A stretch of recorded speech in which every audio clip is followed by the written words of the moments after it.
Mariners' stay here in Washington, D.C. continues. Today, it's Game 2 of this 3-game series. It's the Mariners and the Nationals, presented by KeyBank. It's great to have you with us here on the National Mall. Aaron Goldsmith alongside Ryan Roland Smith. And hyphen Luis Castillo on the mound today. Our Western Washington Toyota dealers pitching matchup. The Rock takes the ball. What are your keys? What are you looking for today from Castillo? Well, I think what he looked like back in Detroit, getting back into that rotation full time. He threw 100 pitches. The velocity was back up. He had that good finish on his fastball. He had that good run on that four-seam. This is a good fastball hitting team, the Nationals. But, man, I just think he has a new energy to him since getting back in that rotation. Should be a good one today. Mariners and the Nationals, middle game of 3, and it's coming up on Mariners TV.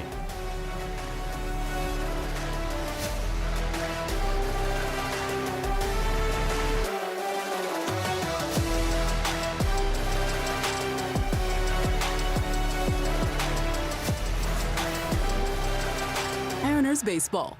Tridents up. Mariners TV is brought to you by Emerald Queen Casino. Country Rock powerhouse Brantley Gilbert takes the stage at Emerald Queen Casino August 22nd. Tickets at emeraldqueen.com. By the Washington Traffic Safety Commission, seatbelts save lives. Remember to always buckle up when you drive. By Global Credit Union, powering the new Seattle Mariners cashback credit card. Apply for yours at globalcu.org. And by your local Ford dealer, home of the F-150, America's best-selling truck for 49 years. Some late afternoon baseball here in our nation's capital. Mariners and the Nats, middle game of 3. Here's what the lineup looks like for the Mariners today. Cole Young batting leadoff once again. Julio and then Josh Naylor. Luke Raley is in left field while Dom Canzone, who homered yet again last night, DHs. He also tripled. This is the first time we have seen a Mariners lineup without Randy Arozarena in it. Arozarena tweaked a hamstring last night, so because of that, Victor Robles is in right field and batting 6th. It's Cade Cavalli up on the mound for the Nats today. Former first-round draft pick, hyphen a guy that really was a pretty big-time prospect. Had some very serious injuries, was away from the big leagues for multiple years, making his 15th start this season. Yeah, this guy made his major league debut, then had over 1,000 days between his debut and his second appearance. But you mentioned he had that big prospect status. He is 27 years old, and this is only his 26th start in the big leagues. And for Cade Cavalli, you're going to see a lot of breaking balls early, sweeper and the curveball. It's pretty much the same pitch, it just has a little bit of different shape. But he can get in trouble if that fastball command eludes him. So if you see him go to that breaking ball here early, it means he's trying to pitch away from contact, but it's a good matchup for the Mariners. Well, the overall numbers have been good for him this year. He has been hit around a little bit this season, especially by lefties. So something to keep an eye for with this very left-hand heavy lineup for the Mariners today. Dylan Cruz homered last night. He's in center field. Wood was in left. Today he is in right. Meanwhile, Nasim Nunez, who's been a menace on the base paths, did not play last night. He's at second base here today for the Nationals, and Drew Millis does the catching.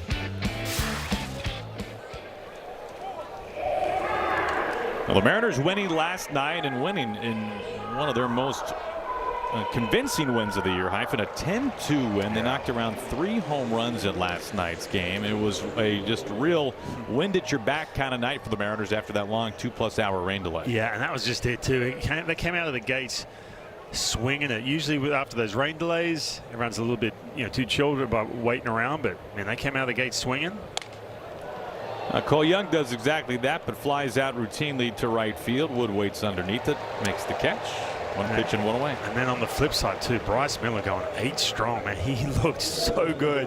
And I kept saying throughout the game, I was thinking to myself, okay, how's this rain delay going to affect him? How's some of the offense in between the innings where he's had to sit out and wait to get back on the mound, especially coming back from that IL stint. But man, he was so dominant. Best version of Bryce Miller. He feel like every start, every appearance, he looked stronger.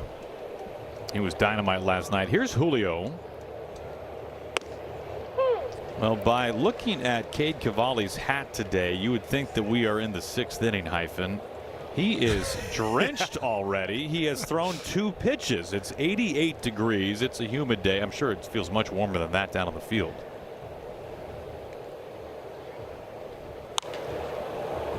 0-2. Yeah, I tell you what, warming up for games like this, especially when it's that mid-afternoon 4 o'clock, that bullpen, especially off that green wall, it can heat up quick. Got an oven out there. Yeah. Sure, he's got a couple spare jerseys sitting right down the tunnel. Strike 3 called. A curveball puts Julio away. Quickly 2 outs. And you'll see that curveball. It's kind of the curveball and sweeper are pretty much the same pitch. Some has a little bit more depth to it.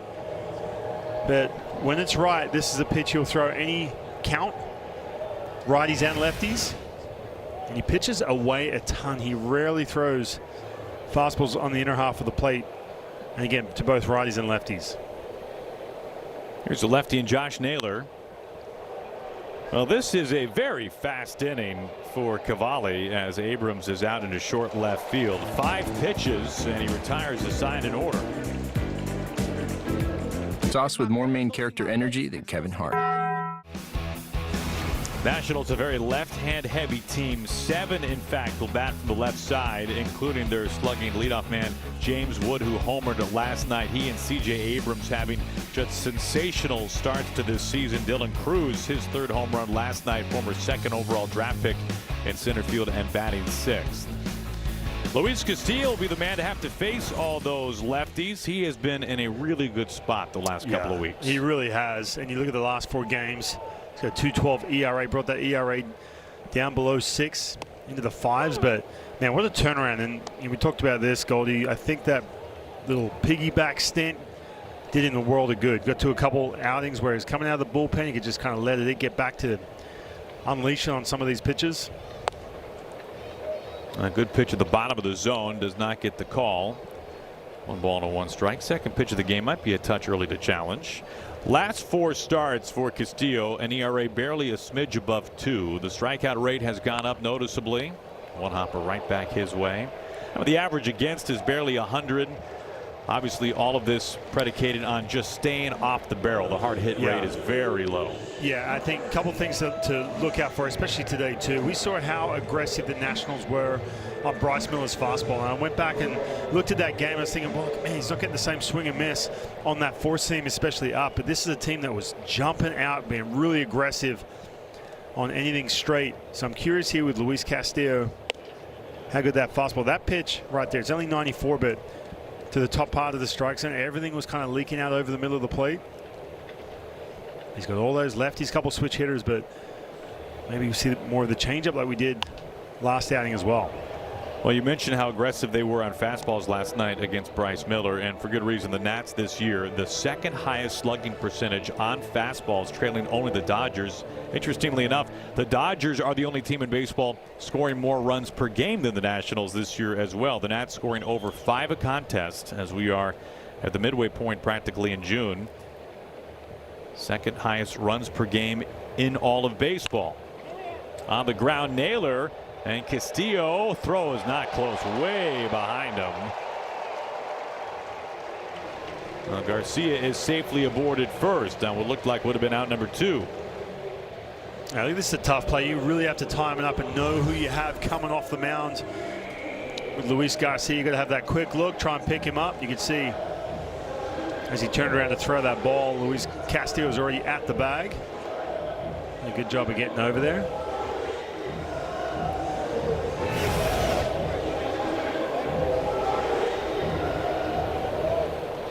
So a 1-out error. That puts Garcia at first for Curtis Mead. 10 home runs this year for Mead.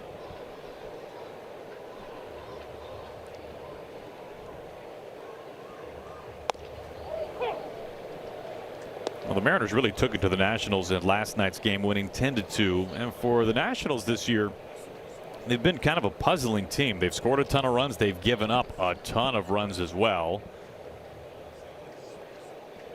And really, when you look at this road trip overall for the Mariners, not only is it a tough trip, Hyphen, because of obviously the geography that they're having to cover. It's the first 3-city road trip, first East Coast road trip for the Mariners this year.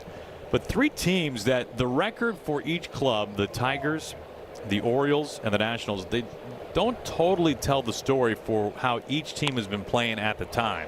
Young having to cover some ground, only played at first base, and there is out number 2.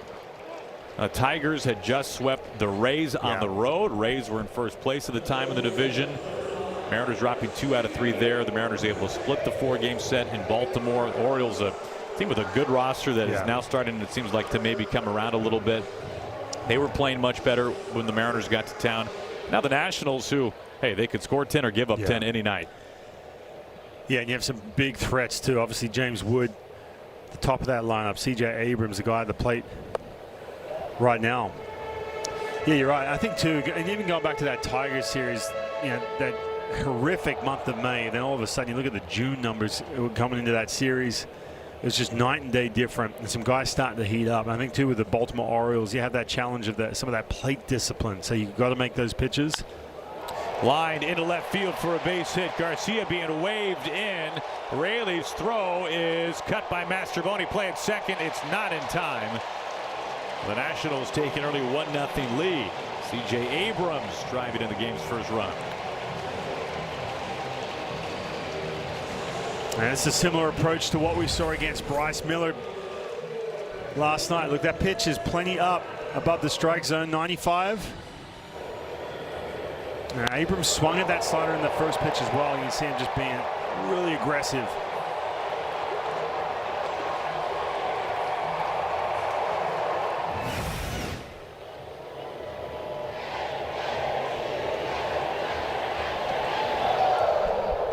Abrams has been one of the great run producers in the game this year, batting cleanup for the Nats. First pitch to Dalen Lyle, missing down and in. Here's another guy who handles fastballs really well. I know he's not one of those names like Abrams. James will be hitting 300 against that hitter. He can run. Robles angling into the corner, right field, and it bangs off the wall. Abrams scores. Meanwhile, Lyle full steam ahead, and he is being held at third base on a sliding triple. 2-0 Nationals in the first inning with 2 outs. Mariners fortunate the ballpark held that one. I talked about Lyle against fastballs. This was just a little hanging slider, very hittable, middle of the plate. You can see that speed. Talked about the fact he can run. There's a couple guys in this lineup. You can do this right here, just burning into for a triple.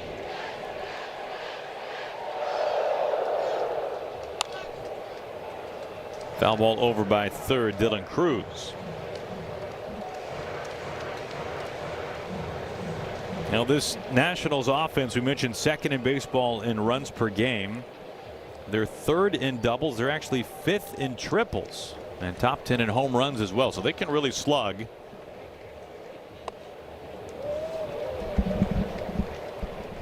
One ball and 1 strike to Cruz.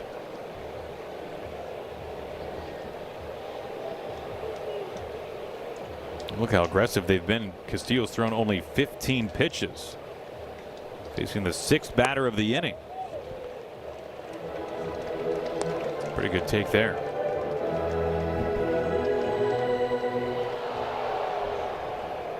This will be the longest at bat of the day so far for the Nats. This will be the 4th pitch coming up. Only the Giants have more extra base hits this season. Into left field and a base hit. Lyles triple scores. Cruz an RBI single. 3-0 Nationals in the first inning. A lot of contact, and some of these base hits. That one to Abrams, base hit into left field, was off the plate. It was above the strikes, and this is just bearing in on the hands, but able to get to it. Yeah, we talked about the velocity being up for Luis Castillo that last time out, but keep in mind too, he threw 100 pitches last time, coming off 3 straight outings where he went 54 pitches, 68 and 71. And he's had that extra day off. You can see right now the velocity is not quite all the way there yet, what you're used to seeing this last little stretch. Mastrobuoni gives this a look, but a foul ball into the crowd.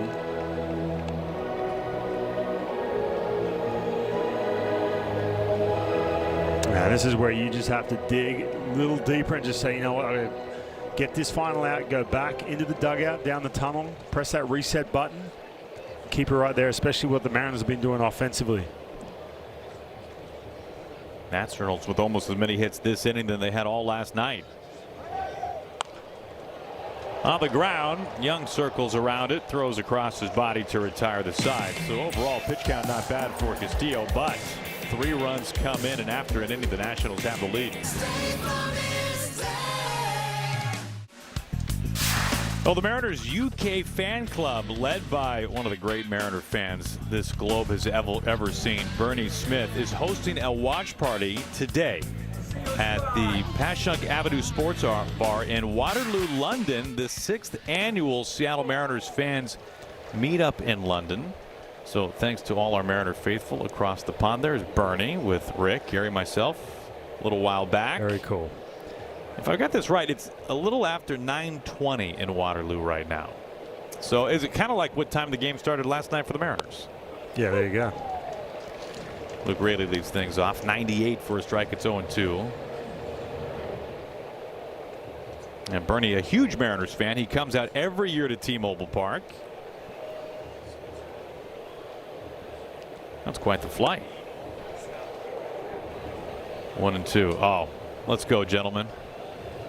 Love it. Those jerseys. Oh, the Mariners swag.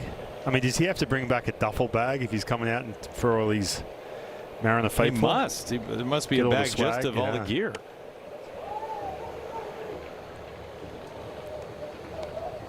You never know who's watching or where they are. 2 balls and 2 strikes to Raley, leading things off in the second.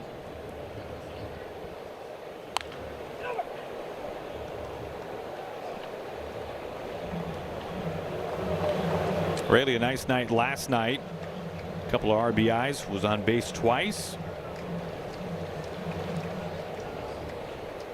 14 home runs to lead the Mariners.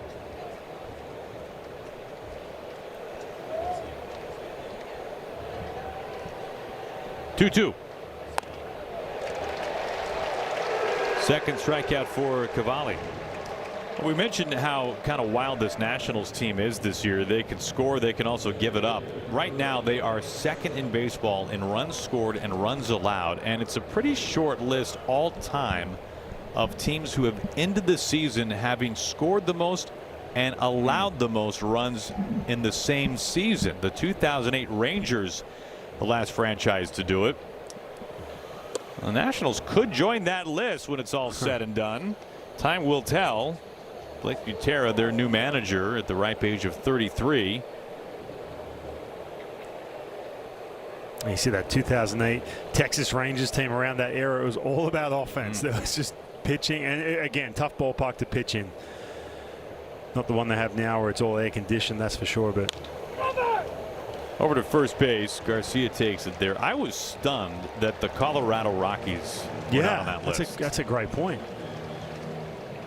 But I remember that year in Texas, and I remember C.J. Wilson was a starting pitcher for the Texas Rangers around that time. He said Nolan Ryan, who had a big part in that organization, said, "I'm sick of hearing about the weather. I'm sick of hearing about the ballpark. I need you guys to get deeper into games." Nice round of applause here for Victor Robles, former National, making his first return to Nationals Park. And how about this?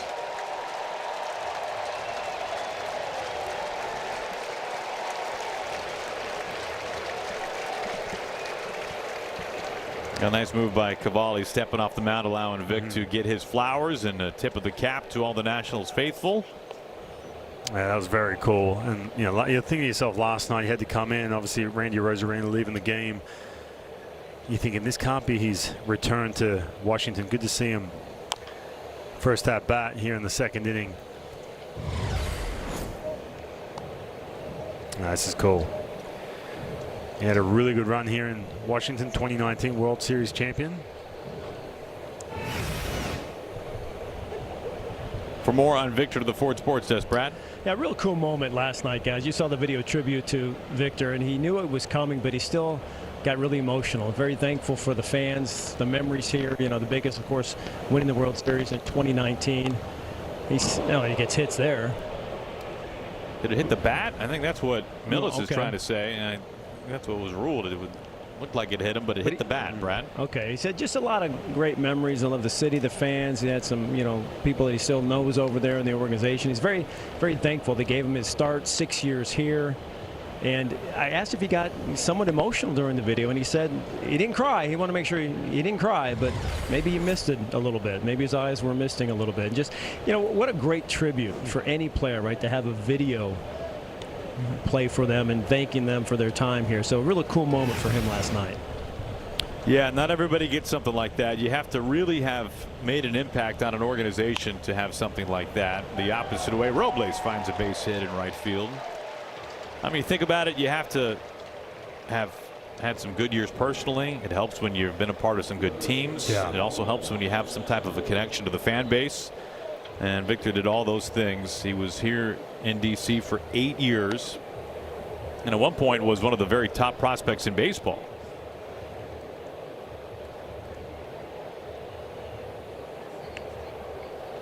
He's aboard a 2-out single. Yeah, he was only 22 years old when they had that World Series run, 2019.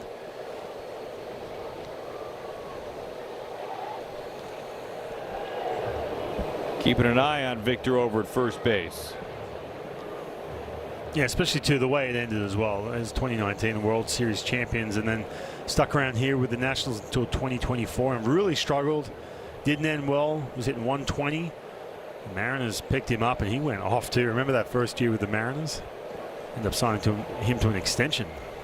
Yeah, that was the ultimate textbook case of a change of scenery. He came to the Mariners, played in just under 80 games that year in 2024.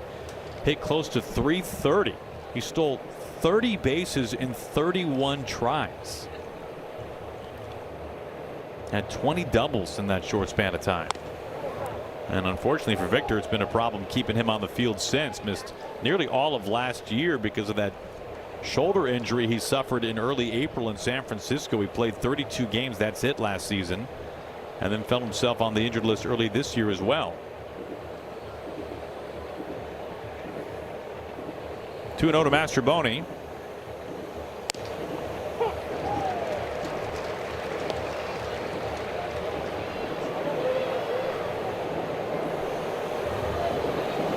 Yeah, I talked to a lot of different friends around the game, and if they've had a good run, not to mention the fact that getting to a World Series and winning a World Series with a team, yeah, it kind of gives you that gold card with that team, right? If you're a part of that, 26-man roster that has that run, could be there for just a couple of years, but you'll always be remembered.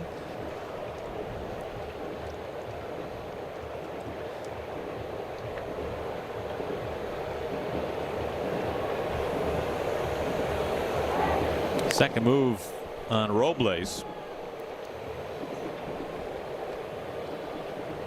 Victor slow to get up. Maybe just needed a moment.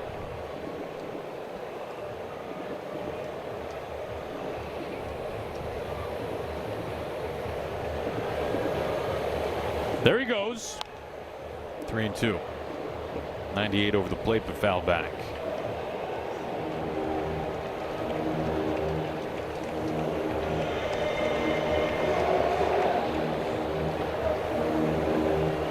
Mastroboni just activated off the injured list on this road trip. Suffered a calf injury in spring training. Missed a lot of time. Made his Mariners debut last season.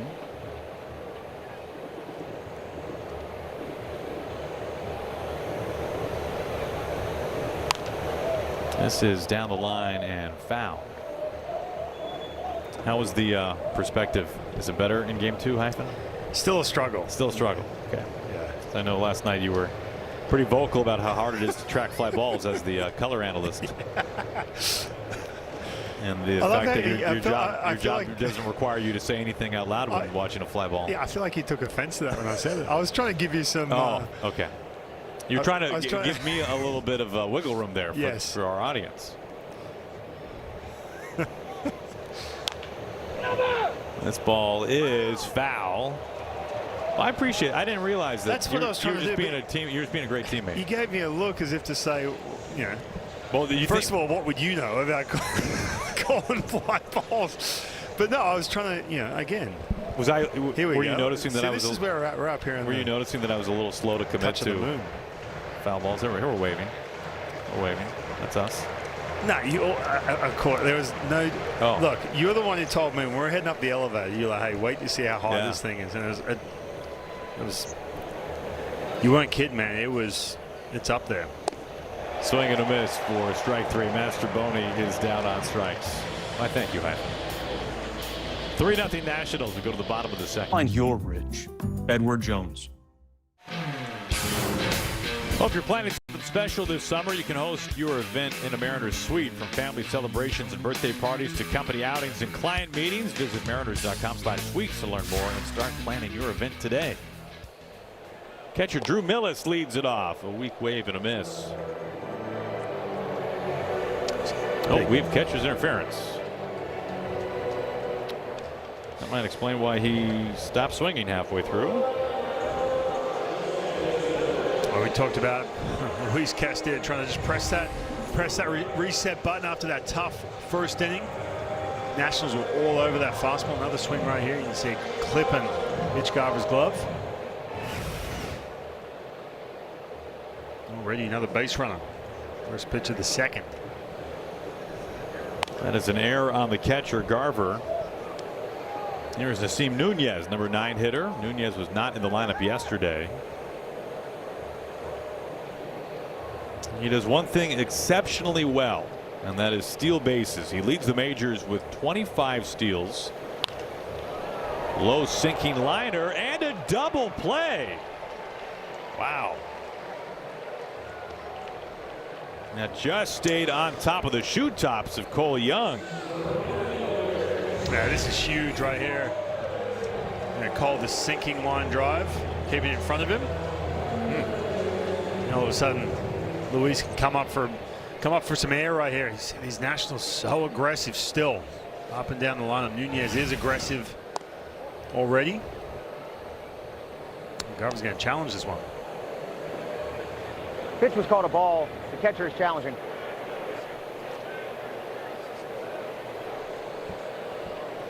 ABS powered by T-Mobile. Let's find out. Just gets the Ball's corner. overturned. Seattle has 2 challenges remaining. Very impressive. Now Garver now 19 wins compared to just 5 losses when behind home plate on the ABS system. One of the highest success rates in the majors.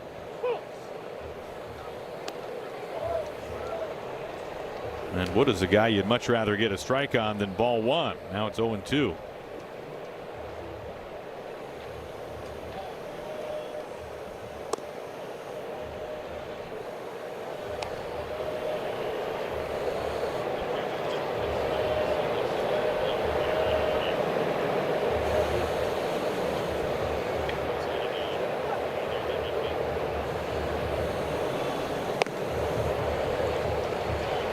Missing high, 2 balls and 2 strikes. They hit a home run last time on a hanging slider from Bryce Miller, and then Bryce was able to punch him out with a curveball. We have seen the one changeup. Just missing. That was a good pitch. That was. EQC Tracer shows this just in off the plate. We got some of that velocity back too. Haven't seen a whole lot of 96 in today's game. With Luis. 94s, 95s. Well, Wood walks a ton, and he walks here with 2 outs. A message now from the Washington beef farmers and ranchers. Win or lose, it's really about how you feed the game, right? Together, we bring more. Beef, it's what's for dinner. 2 outs, Wood at first base for Luis Garcia Jr.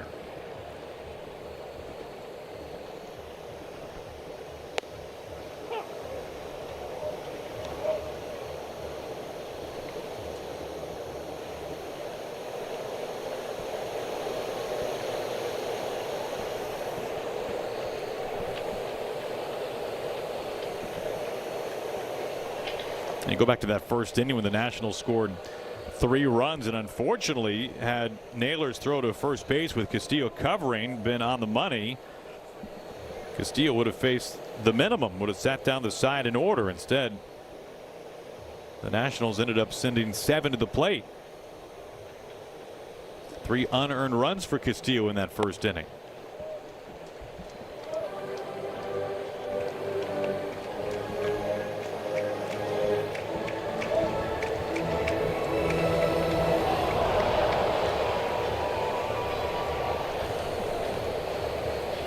Two outs, Wood at first base. He's taken off a big jump and no throw from Garver. Wood easily swipes second. You know, he actually, you wouldn't guess by looking at him, he's 6'7". Right. His 13th bag in 14 tries. Yeah, again, he's not leading off because he's just an absolute burner, but you can get that bag. And Luis just trying to dial in with 2 outs here, 2 strikes.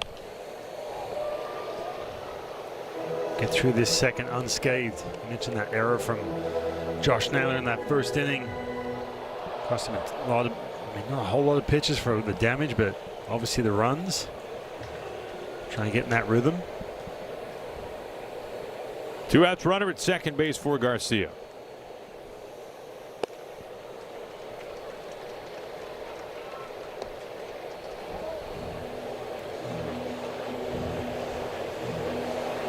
Garcia, low strikeout, low walk. He hardly walks at all.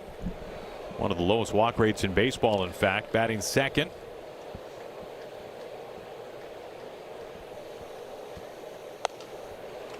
Does not chase that off the plate. Yeah, a lot more patient the second time around. You mentioned the fact that he's not patient, a ton of swings, but he makes really good. He can make really good contact outside the strike zone as well.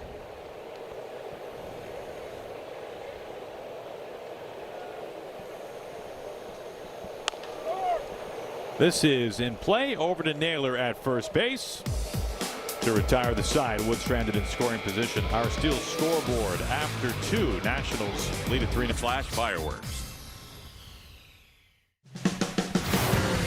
Well, the Mariners welcome the Red Sox to town for an American League matchup starting June 19th. Don't miss postgame fireworks Friday the 19th and special Father's Day celebration Sunday the 21st. Mariners.com/tickets to lock in your seats.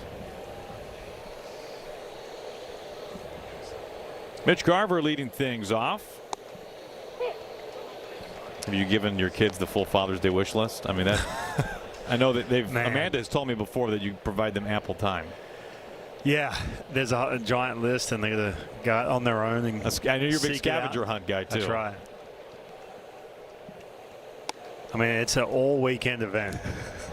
Could look after Dad. 1 ball and 1 strike to Mitch Garver. Well, we're the same then. Yeah. We're very similar in many ways, and this is yet another example.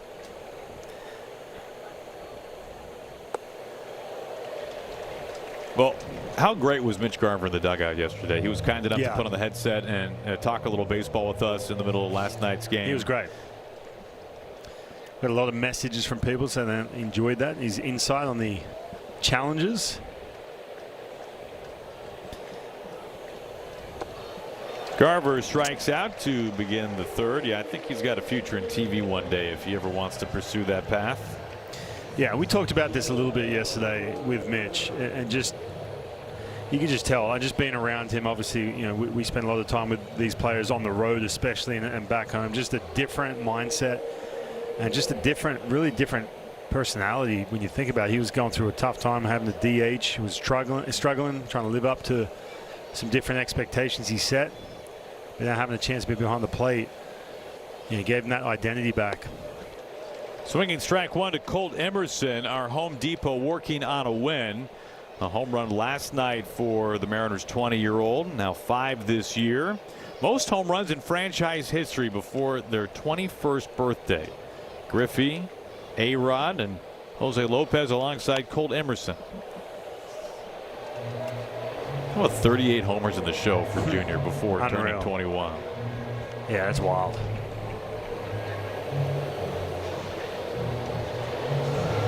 Jose Lopez, man. I heard that name for a while. Another former teammate of mine. Yeah, he got up quick. I remember he was one of those guys like, whoa, he's already in the big leagues. Playing second base, moved over to third base. Now, one thing we've seen from Colt, he he will go after that high pitch, and he was able to ride one out last night. Able to get on top of that and homer out to right center field.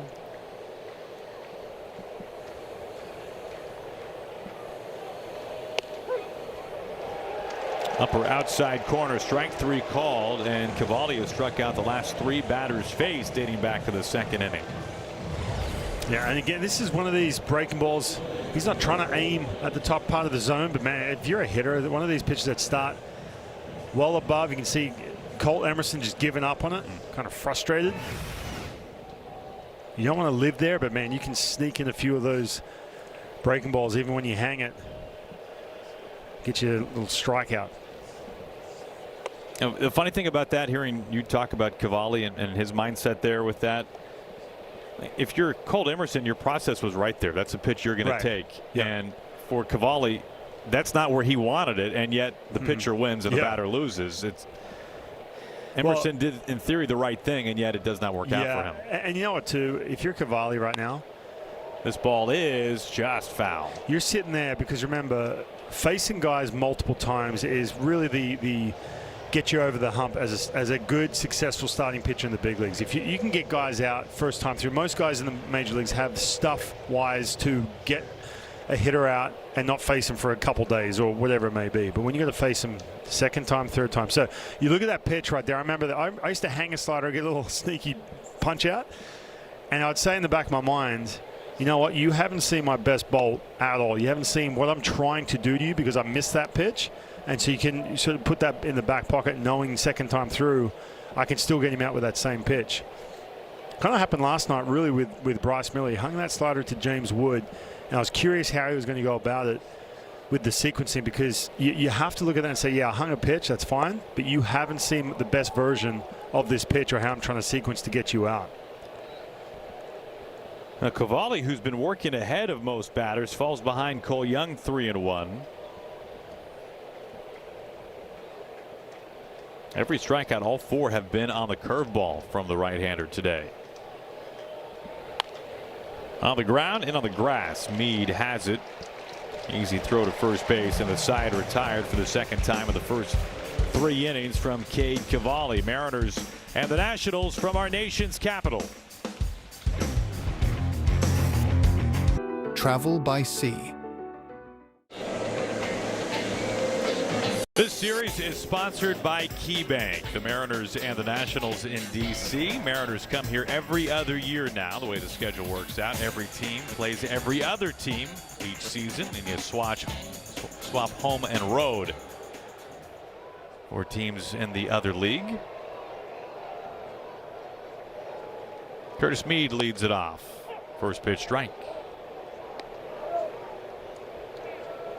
Traffic each of the first 2 innings for the Nationals, including 3 runs in the first.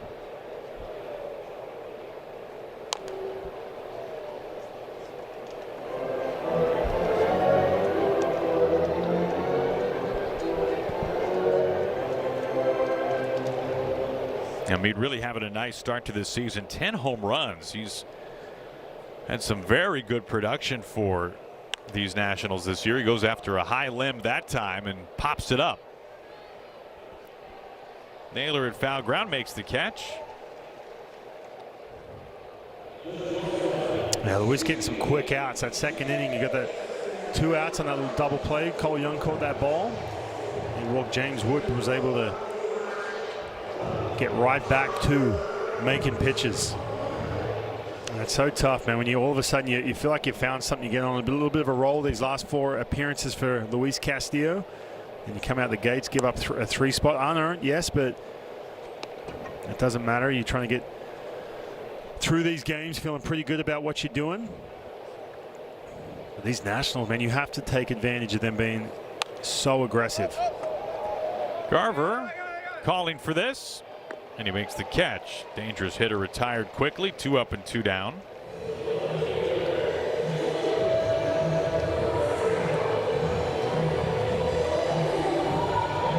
Now a message from Hyundai. Tech that lets you be you, how it should be. The Hyundai Tucson. 2 outs, bases empty for Dalen Lyle. RBI triple his last time up, part of that 3-run first inning.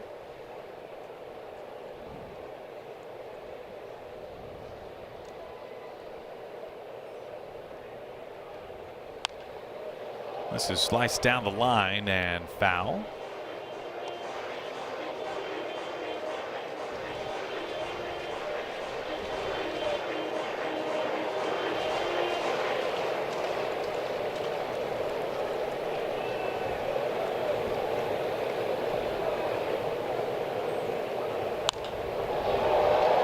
Out to left field. That's where Luke Raley plays today. He makes the catch. A 1-2-3. Very quick. Bottom of the third. Spun by Luis Castillo. Unforgettable. Today's Chevy Silverado drive of the game. We take you back late last night. Josh Naylor, a home run to right field. And what a memory for this Mariners family up there. Hyphen, it came right to him, and they immediately got those pictures taken with Naylor's home run ball. That's right. They're up there. Had a little bit of competition. Obviously, everyone had kind of taken off, and the Mariners got that big lead. Plus, we had some rain. Julio, a ground ball over to third. Meads throw in time. You ever get a home run ball when you were watching games? No, never. No. Any foul balls? Nothing. Nothing. St. Louis? Not a thing. You? Anything as a fan? Nothing. Grew up, we had the Australian Baseball League. Yeah. The Hunter Eagles, where I grew up, and that was the thing. It was like, oh yeah, you get so many foul balls. I was like, oh man, as a kid, I was like, oh, that sounds amazing. Didn't get one. Nothing. Couldn't believe it. What would you equate the Hunter Eagles level of play to in the States? Is this double-A ball, do you think? There we go. Look at this. That's a young Aaron Goldsmith. That's exactly right. This kid's got a bright future, Hyphen. You wouldn't have celebrated. You would have got to just sat back down in your seat. Back to your scorecard, scorebook. Yeah, I would have my pencil right there. Yeah. Well, I think that was a home run to right field. That makes it 10-1. You little tape recorder. Swing and a drive. It's like you just put my entire childhood in 10 seconds right there. You nailed it. 1 ball and 1 strike to Naylor with 1 away. Yeah, you think the Eagles were double-A? Is that single-A? What do you think? It was interesting. So, like back then, the Australian Baseball League, you had, every team was affiliated with a major league team, right? So, like the Hunter Eagles were affiliated with the Montreal Expos back in the day, and well, now the Nationals. But they'd have guys who were like, a couple years away from the big leagues. We've seen this quite a few times from Naylor. Was it wrist, maybe? Hand? Yeah, something's been going on with that hand. Yeah, so you'd have the imports and then you'd have the locals. But I mean, it was as a kid, you thought it was the big leagues. Of course. Especially if you had, some kid from A-ball with the Expos coming up. You're like, man, you thought he was so big time. I remember those. I remember those days. 2-2.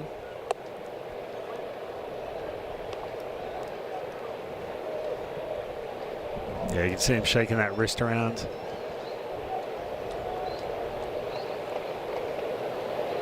Boy, got to be tough to hit if your hand's hurting. Yeah, he's trying to take all the time.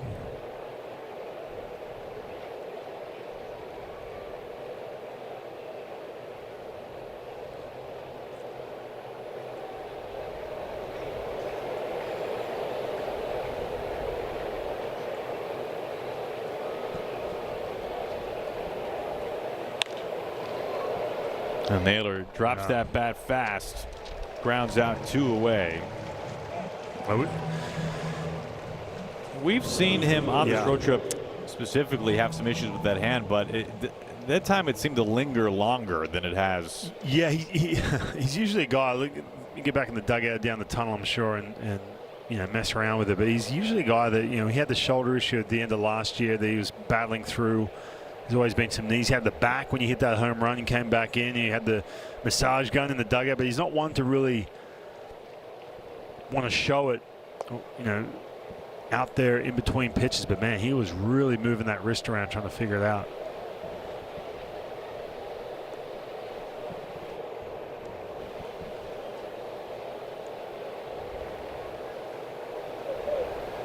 Two outs, nobody on. Volley's been very tough today for the Mariners. Just one hit. That was a Robles single. Well, that right there, that curveball. It's been tough. And I said this in the open. That's a pitch. You go back and watch some of his outings that he doesn't quite have that fastball command, but he has had that today. You'll see more of that breaking ball out the gates.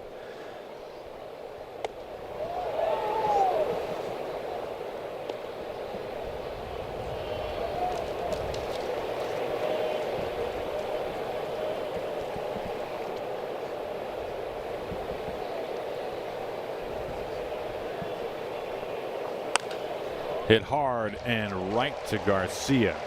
101 off the bat by Raley, but an atom ball to retire the side in order. A place with the helpful hardware, folks.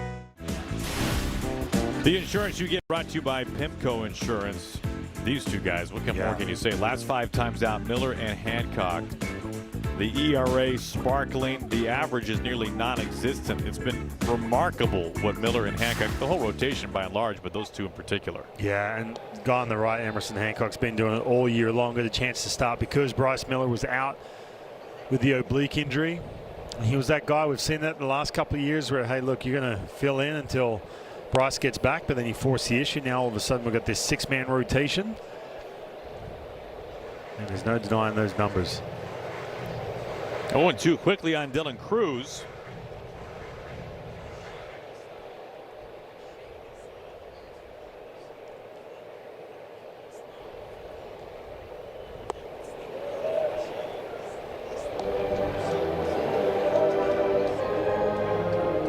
Cruz, the former number 2 overall pick by the Nationals, taken out of LSU. His college teammate was taken number 1 overall that year, Paul Skeens. And think about this.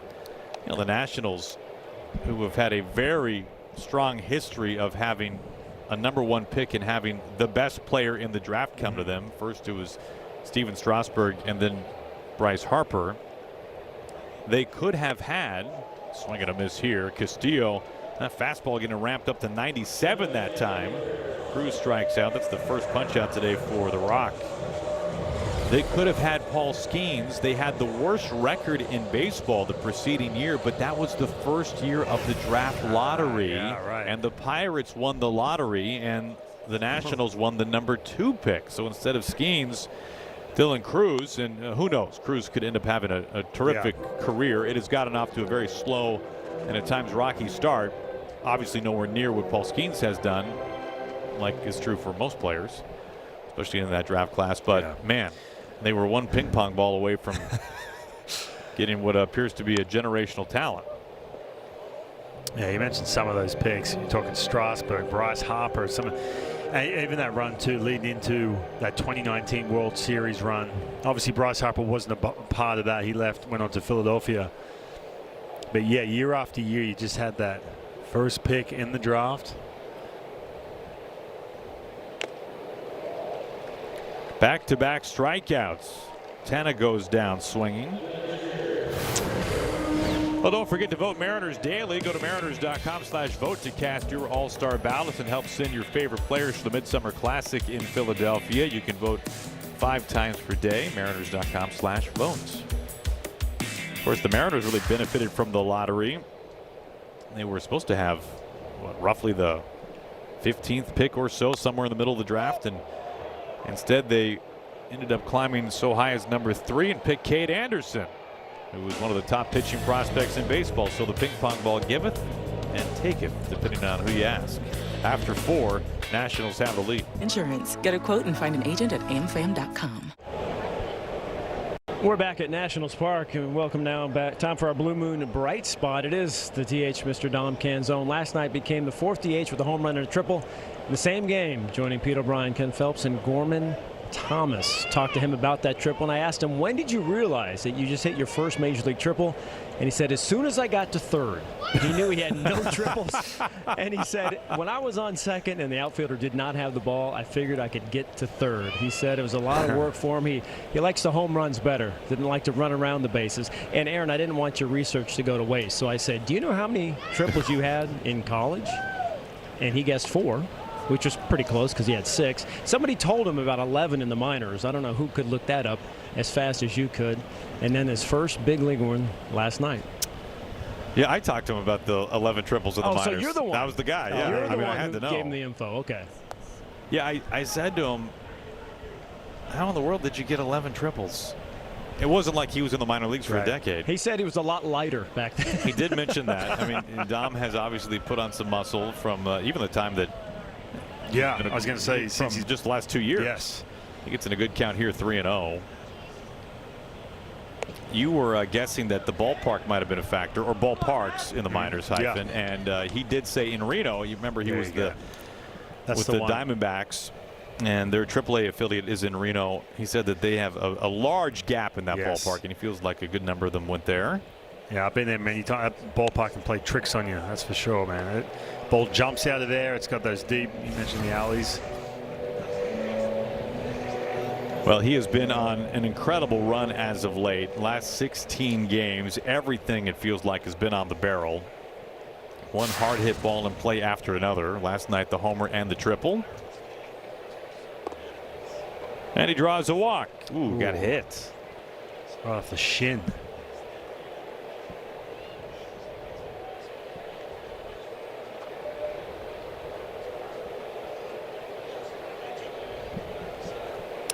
He's walking pretty slow over to first base. Yeah, see this where this gets him. Off the top of the foot.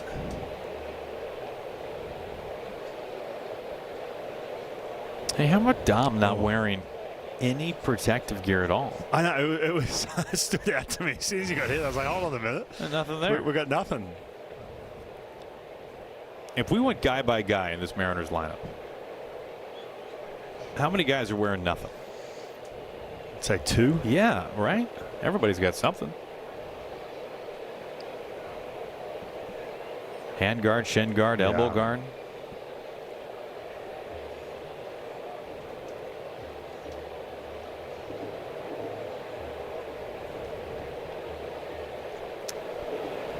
And Dom's feeling that, but just needed a minute.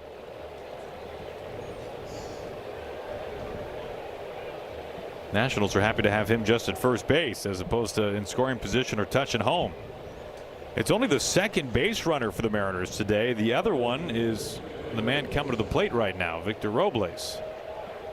Robles in the starting lineup today with Randy Arozarena, hobbled after tweaking a hamstring last night. He is day-to-day.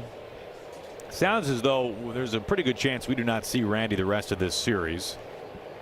Mariners have a day off on Monday, so he could have 3 straight days off and get that hamstring right.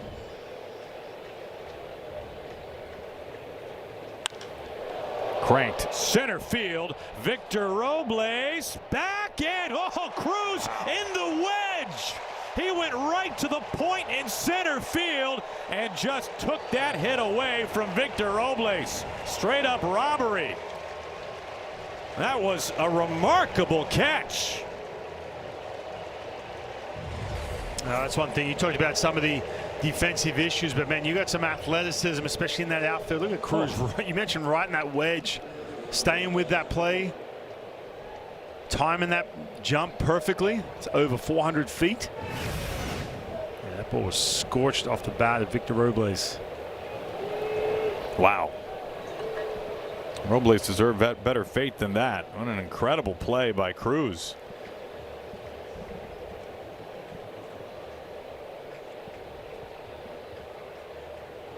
You know, quite frankly, we mentioned there's only been 2 base runners, the Robles single and the hit batter.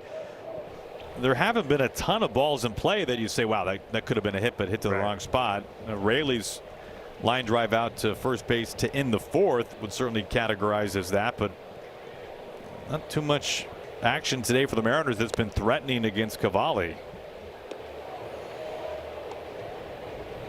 Yeah, he's been tough. Cavalli, a guy who missed all of 23, all of 2024. He had Tommy John surgery, then he re-injured it in spring training. Took him a long time to get back. Through 10 games last year. You got 97, 98 with movement.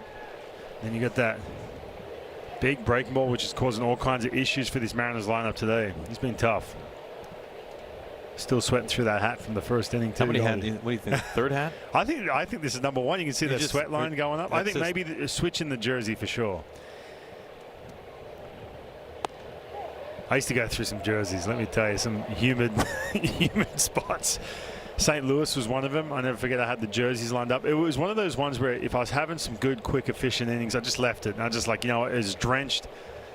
I don't think he switched his jersey. It's pretty drenched. But if I was battling through, I'm like, no, let's switch this thing every couple innings. Got to be the jersey, right? Has to be. If it wasn't going well, it wasn't coming out of your hand easy. Yeah, that hat is almost an entirely different shade right now. It's kind of like you and me filming that Open yesterday. Ground ball behind the bag. Abrams' little flip, a pivot throw, and it gets away from Garcia. That would have been a nice play. It will give Mastroboni second base. Canzone is out, 2 down.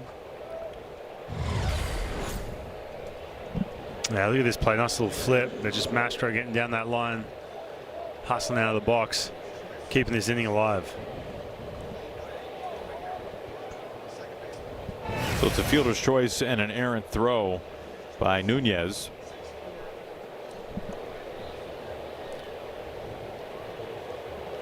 Two outs and a runner in scoring position for Mitch Garver.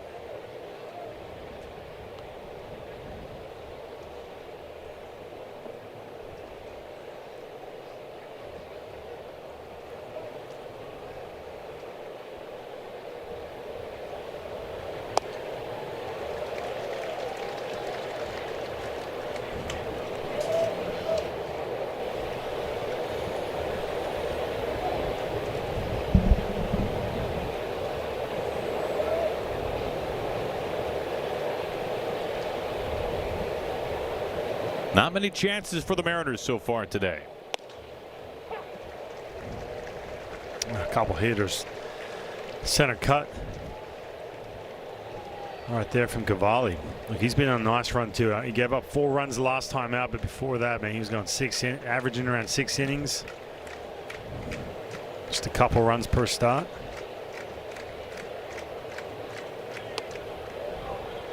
'99 missing away.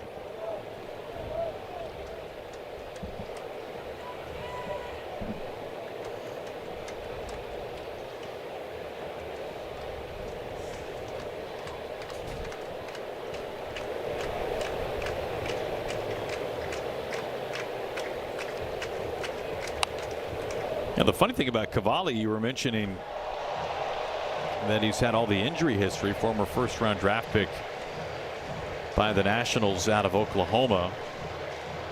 He is 27 years old and is making only his 26th career major league start because of all that injury history. He was out of the big leagues for nearly 3 years because of a variety of issues, most notably Tommy John.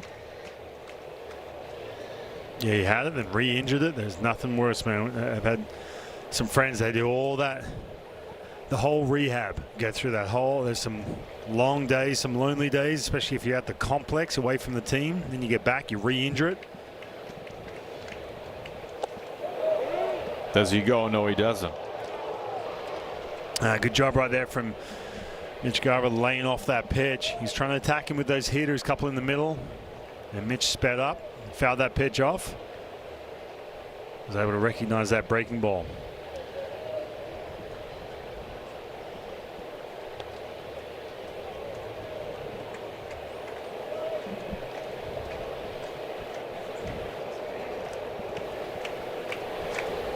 Two. It was on that fastball 98, but fouls it back, can't move it forward.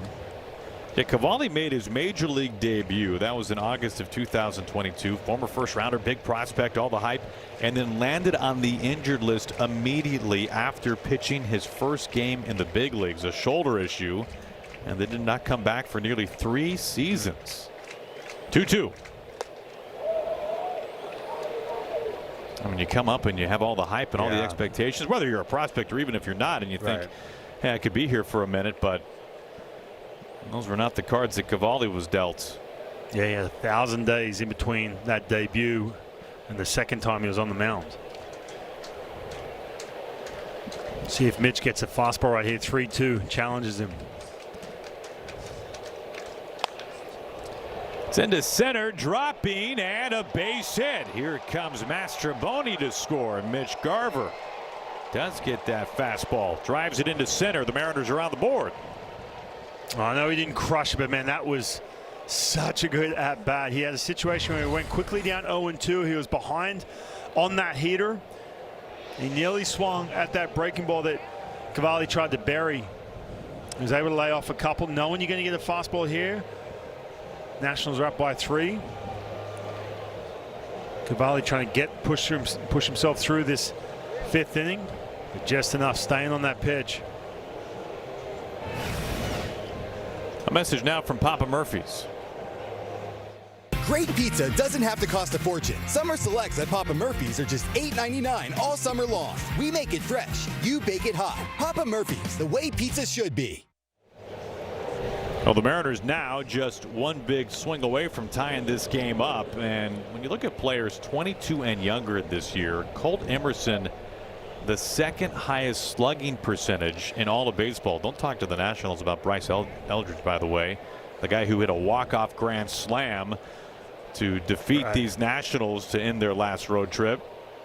It's been a remarkable start in the power department for Emerson. He homered last night.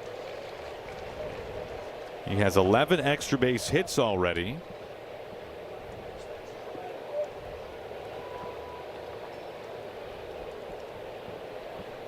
Tying run at the plate, 2 outs. Next pitch will be number 70 for Cavalli today. 0-2. And here's the thing, the way that this Nationals bullpen has been going, or not going, if you can find a way to get rid of Cavalli after 6 innings and then have 3 frames, keep it close against the Nationals bullpen, you can stay in this game.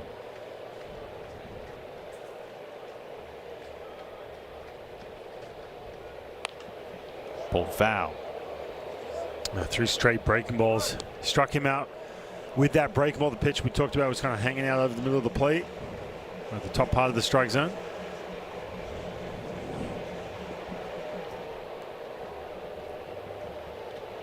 Garver at first base, 2 outs. Emerson having a battle here behind 0-2.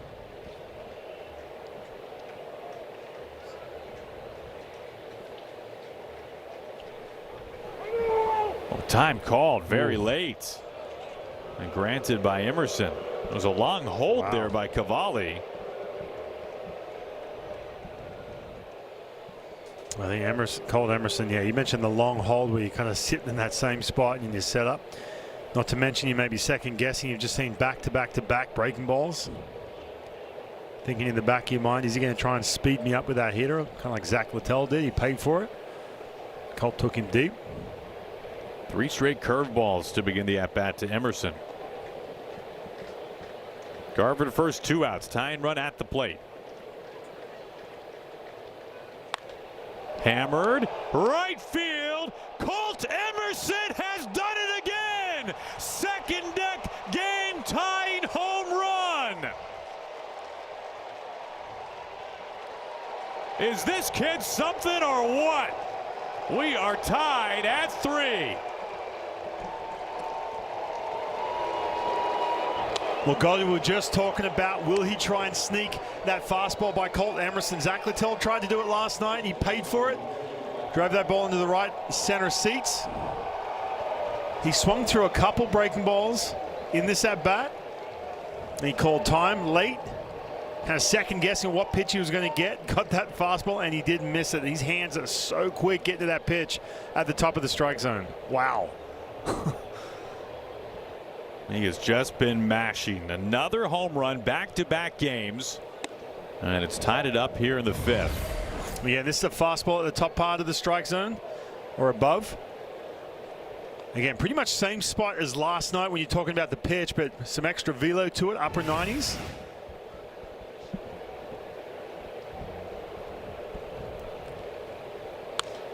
This ball down the line pulled foul. Yeah, he talked about how aggressive he's been at those fastballs. Talked about that earlier today, elevated. But I think what the league's starting to figure out is that 98 is not going to beat Colt Emerson. I mean, 98 up and in to a lefty isn't supposed to result in that, right? No, not to mention, too, you've just thrown 3 breaking balls. Now, you might be thinking, okay, he's trying to speed me up. He tried to get Mitch Garver that 3-2 pitch. A little bit different. But then you're probably second-guessing, you know what, I beat him with that. They tried to beat me with that fastball yesterday, and I got Zach Littell. And pretty much just not the same velocity, but the same spot. That's where he stepped out. I think sometimes he's second-guessed, too. You go, all right, going back-to-back breaking balls. I'm kind of second-guessing. I'm caught in between on what pitch I'm going to try to react. And I think he stepped back in the box saying, you know what, I'm trying to hunt fastball right here and get it. And he did. What a sweet swing. I mean, that location at 98 is kryptonite to nearly every lefty. Bullpen now up for the Nationals. Especially an 0-2 count, Goldie. I mean, man. Jackknifed. 2-1 on Cole Young. And he talked about getting in that bullpen too. All of a sudden the bullpen's starting to get loose. Cavalli all of a sudden is anchoring on that home run, that mistake. You can see the pitch quality nowhere near the same. I think it's Mitchell Parker warming up. One of 2 lefties inside that Nats bullpen.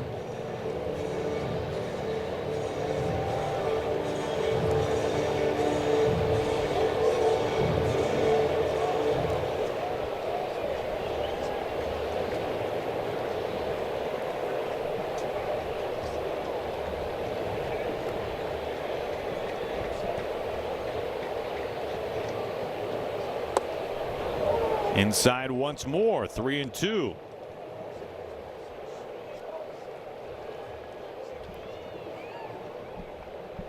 Julio on deck, then 3 straight lefties.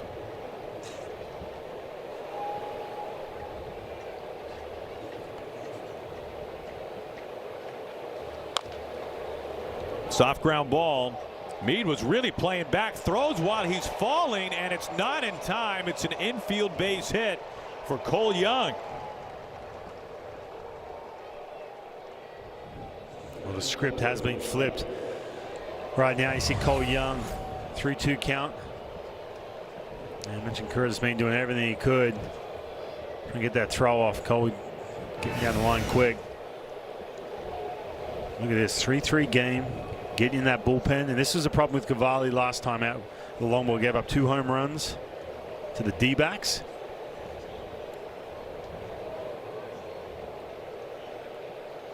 Now this is his last batter, you have to imagine, with the lefty warming. Naylor on deck, followed by Raley and Canzone.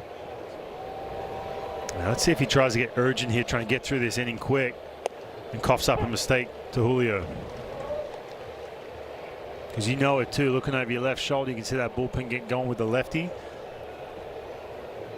You want to at least get through 5, knowing this could essentially be your last hitter.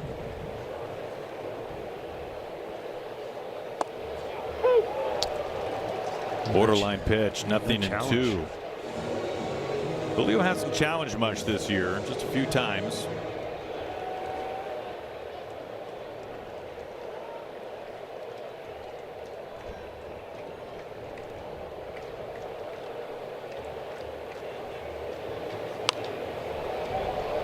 Popped up, foul ground. Garcia, first baseman, is there to make the squeeze to retire the side. Well, the Mariners get a 3-spot in the 5th inning, highlighted by the 20-year-old Colt Emerson homering in back-to-back games to the 2nd deck. And we are right back where we started. Hey, taking care of our own. All tied up beginning the bottom of the 5th. Nasim Nunez starts off by looking at strike 1. 9-1-2 for the Nationals. Nunez, a guy you'd like to keep off the bases. He leads the majors with 25 stolen bases. Luis Castillo is getting better and better as this game gets along. All of a sudden he's getting some swing and miss in that 4th inning. His offense has tied it up. Colt Emerson hitting that home run.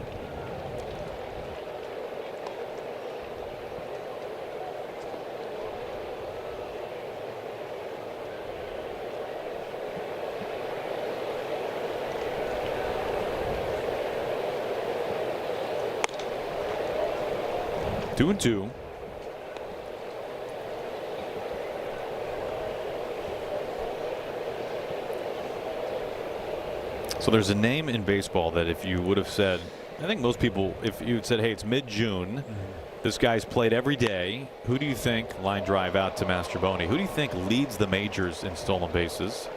I think anybody who watches a lot of baseball would probably say Chandler Simpson would be on that short list, right? Just one of the absolute burners. Plus he's getting on base now. He's got more of the hit tool for sure. Well, funny you bring that up, Hyphen. Since the last time he stole a base, he actually stole 2. The last time he did that was on May 11th. As this gets off the glove of Mastroboni, Wood is aboard. At first base, go ahead run stands at first. May 11th, the last time that he swiped a bag. In 24 games since then, he is on basing barely 250. Oh, wow. So you can't steal first base. That's right. It's been a hard time for him. Mariners will see the Rays the final series before the All-Star break at the Trop, and of course Tampa Bay will be in Seattle for the 50th season celebration and a very special post-game alumni home run derby. Right.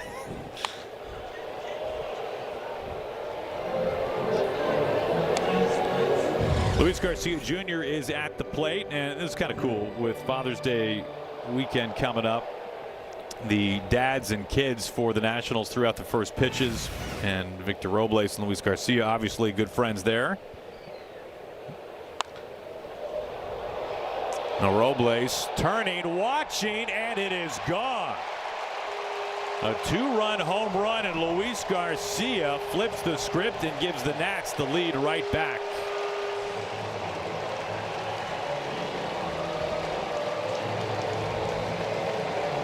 That's tough right there. Luis Castillo starting to find some rhythm. That long first inning, a lot of traffic, a lot of base runners. All of a sudden, we're starting to get dialed in. A couple strikeouts in that fourth. There's a little infield hit to James Wood, and then his buddy at the other side with a changeup goes down and gets it.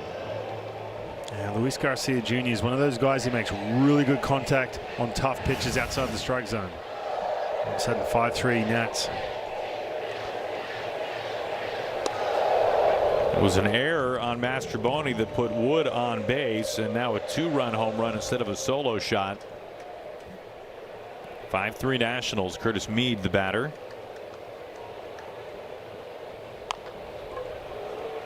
Mastroboni charging on the grass, on the run, a stretch, and it's in time. Nice play that time by Miles Mastroboni. That's a good play. Curtis Mead doesn't run really well, but had plenty of time here. Mastro, we've talked about, third base, playing on the left side of the infield. Some of that arm strength. Had enough on that throw to make that play. Stretch on the other side too. Quickly 2 outs here, but man, still anchoring on that big swing from Luis Garcia, taking the lead. Lined, and maybe got a piece of Young's glove. Either way, it's into right field. Abrams hit that hard. 104 off the bat. 2-out single. Well, this Thursday, the first 15,000 fans will take home a Stars and Stripes soccer jersey thanks to Alaska Airlines. Get geared up for the big game and rep the Mariners before Team USA takes on Australia on Friday. Mariners.com/tickets to lock in your seats.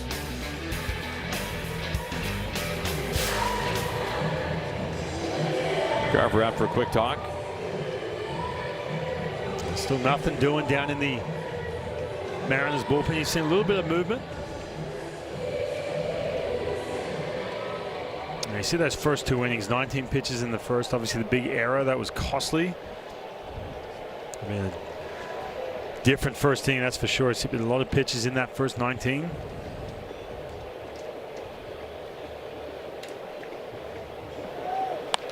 Abrams taken off with the pitch. This ball is skied foul. Mastroboni by the rolled up tarp. It's onto the walkway there for strike 1. Yeah, 2 critical errors in this game by the Mariners that have led to 4 unearned runs for Luis Castillo.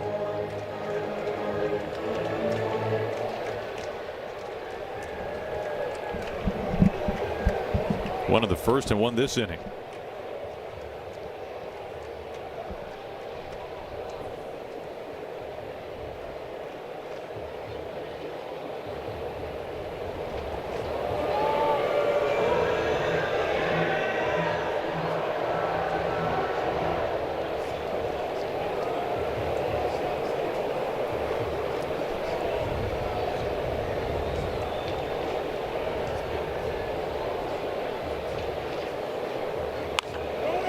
Rolled over. Naylor has it.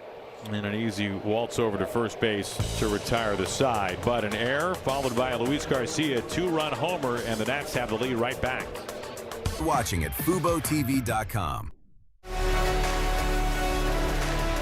Mariners TV is brought to you by the Wells Fargo Active Cash Credit Card. Earn unlimited 2% cash rewards on purchases. Terms apply.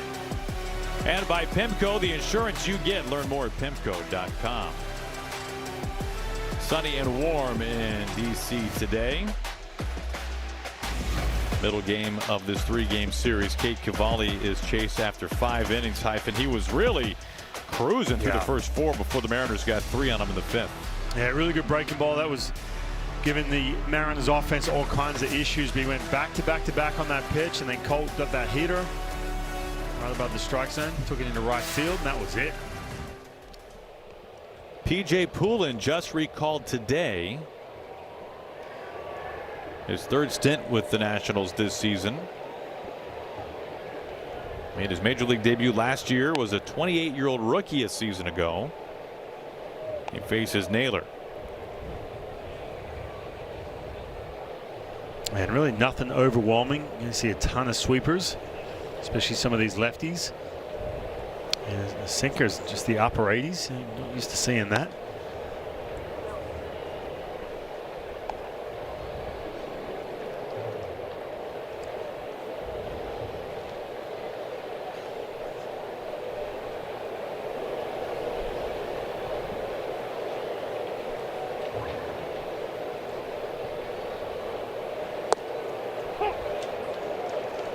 Are we in shadow territory right now?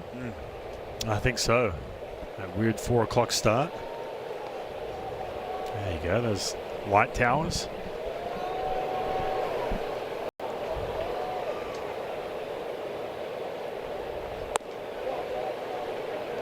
They're going to challenge that. At the knees.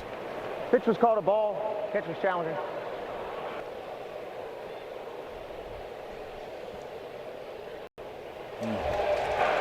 Pitch is a strike. Washington has 2 challenges remaining. That call overturned. 2 balls and 2 strikes to Naylor.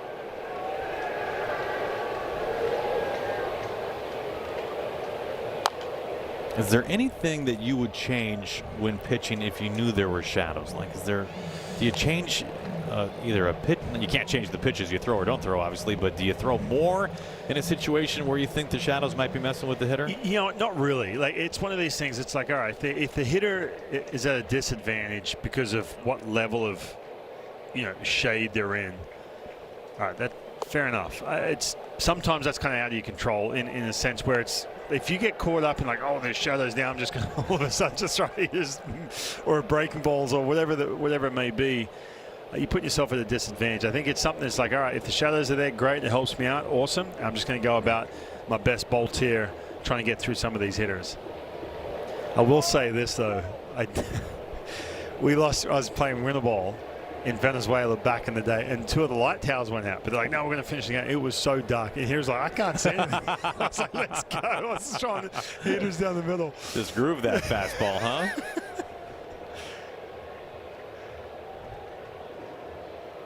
(3-2). Naylor is out. 1 down. Well, next Friday, the 19th, the Mariners are celebrating Juneteenth with a special night at T-Mobile Park. The Mariners will be wearing their steelhead uniforms, honoring the legacy of the 1946 Negro League team and the history of black baseball and softball in Seattle. You can get your tickets at mariners.com. That same day will be Australia, USA. We will have the watch party right across the street at Victory Hall. This is scenes from last night, with Team USA beating Paraguay 4-1. It'll be a big day in Soto. Yes. You got the watch party for the World Cup, then the Mariners on a Friday night with post-game fireworks to follow.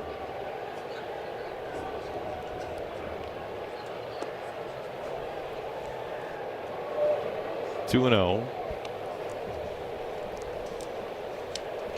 Left on left here for Raley. It's a little bit of a different situation today for the Mariners. Randy Arozarena is out of the starting lineup dealing with that hamstring injury, so he is technically on the bench but is unavailable. This ball is lying, on one bounce. Got us eventually. By us, I mean me. You just can't tell. You need some help?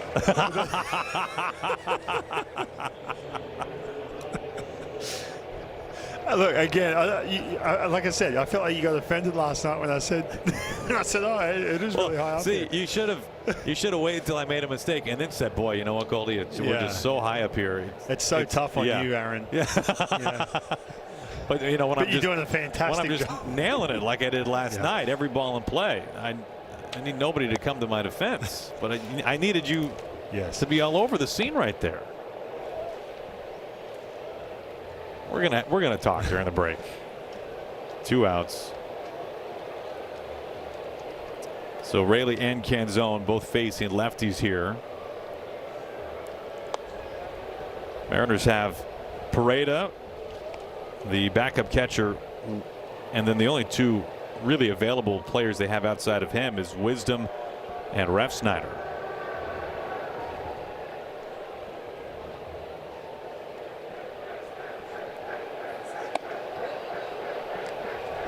Does not go. The first time I ever got really hosed by it being high up here was not here but in Pittsburgh, which is equally as high. Right. And Felix was pitching and there was a comebacker to the mound, and I thought it was a line drive that he caught, but it was a one-hopper. Oh. And so he made a great catch on radio, and then he threw it to first base, which was very odd. I don't know why Felix did that. You would think a man with his credentials would know that you just have to catch the ball. You don't have to actually throw it to first base as well. But, you know, he did that day. Don't call him the king for nothing.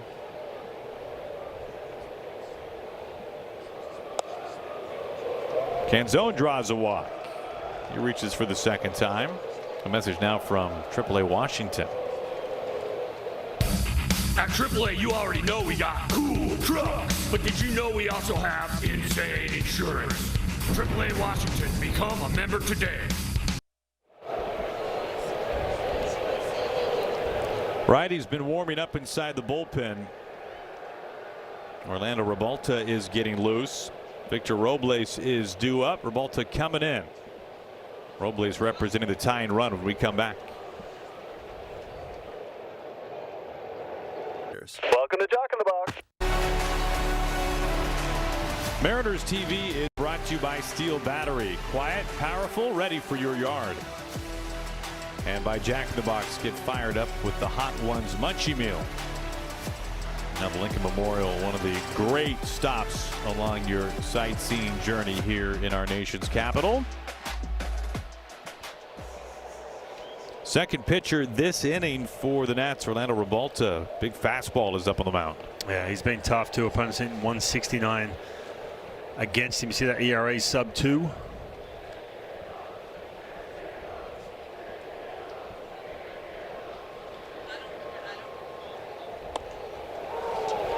Inside to Victor for ball one. There are no lefties on the bench for the Mariners today.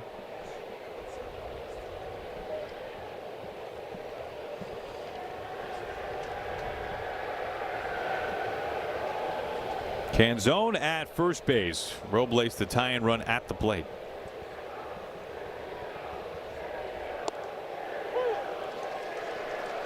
Robles wants to challenge this. Pitcher's called a strike. Batter's challenging.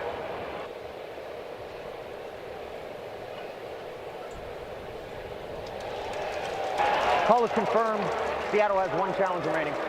1 challenge left for the Mariners. That one on the corner for strike 1. 1-1. Robles absolutely robbed of extra bases his last time up. A fly ball to straightaway center field, caught up against the wall by Dylan Cruz.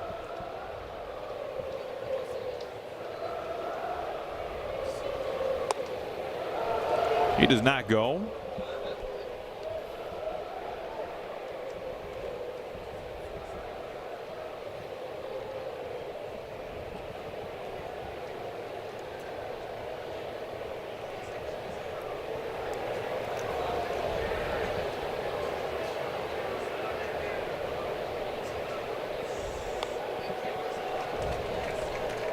Count evens on Victor. 2 balls and 2 strikes.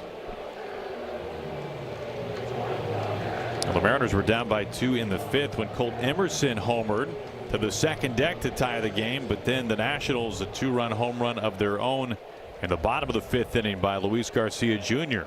to take the lead back.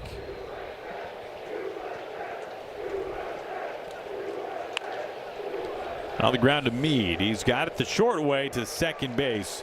And the side retired. We go to the bottom of the 6th. Nationals in front.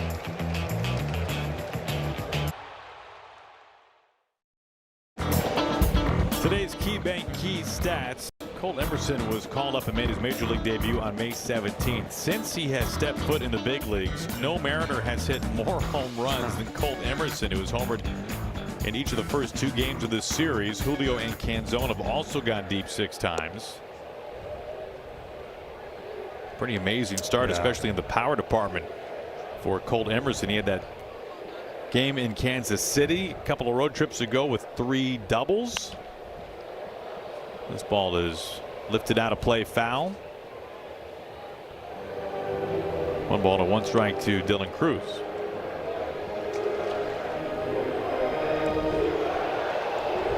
Yeah, the 2 home runs in this series, pretty much the same pitch. His opponents trying to figure out Colt Emerson, the first real time through the big leagues.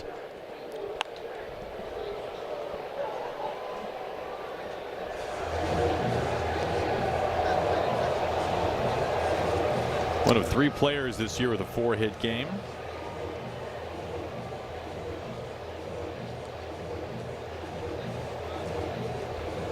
Luis Castillo still out there, and that pitch count very healthy. 68 pitches here in the 6th inning. He goes around. Cruz strikes out, so almost 70 pitches for Castillo. Gabe Speier has been warming up, trying to stay cool in that oven of a bullpen out there. Yeah, had a little bit of action that last inning, but not really. Again, just with that pitch count. Again, you look at the 5-3 score. Obviously, the home run to his buddy in that last inning, Garcia Jr. Really, besides that, he's been good. He's starting to slowly but surely get some more swing and miss. 4 unearned runs today on Castillo's line. It's the most of any game this year by the Mariners, as Tenna gets a base hit. A 1-out single.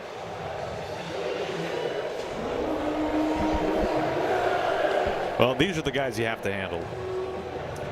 Right. Tenna, Millis, and Nunez, all of them batting no higher than .210. That's Tenna. Millis hit 178.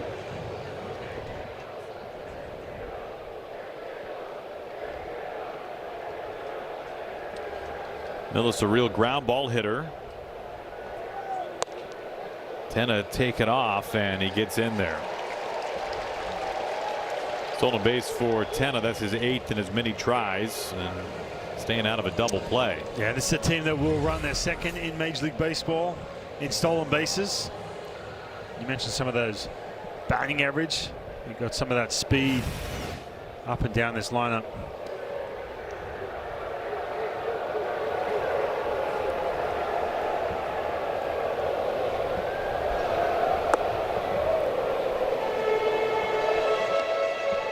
Two and 0.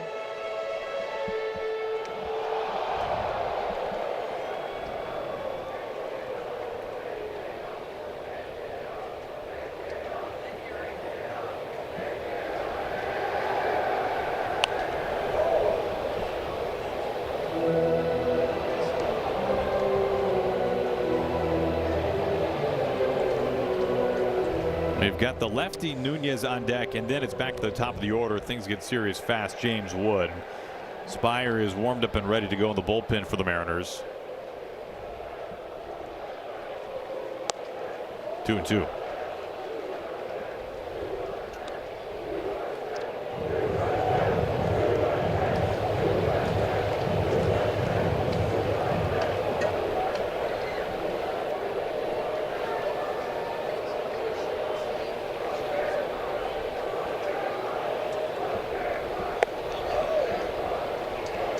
Fastball missing up and a full count.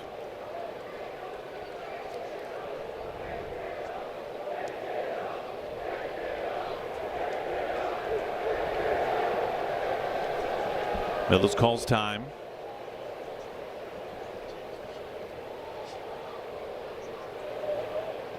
Tenna at second, one away.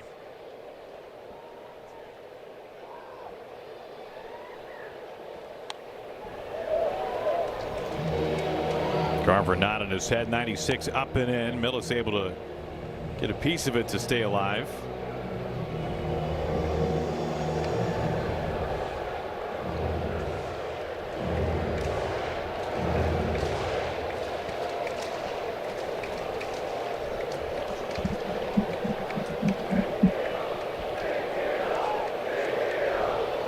Back in time.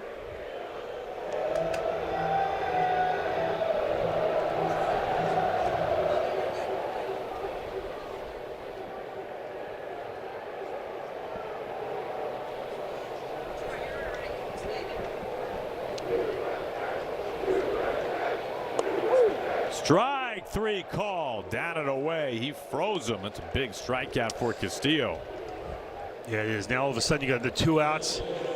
You got Nunez coming to hit, switch hitter. This little breaking ball. You said it, Gold. You got to take care of the bottom part of this lineup. Gabe Spire waiting out there to get that lefty James Wood if need be. But for Luis Castillo, especially personally trying to finish this inning, get through the 6th. Something he couldn't do that last time out in Detroit. Goes right after Nunez. Fastball to 96 over the plate. Now this will be the last batter one way or the other for Castillo. Spire ready for James Wood, who stands on deck.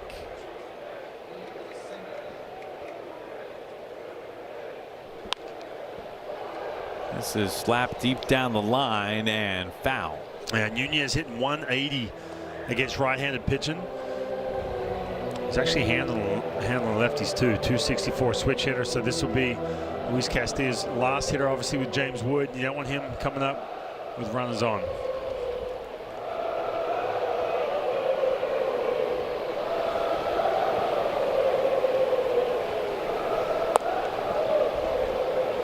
Doesn't chase. 1 ball and 2 strikes.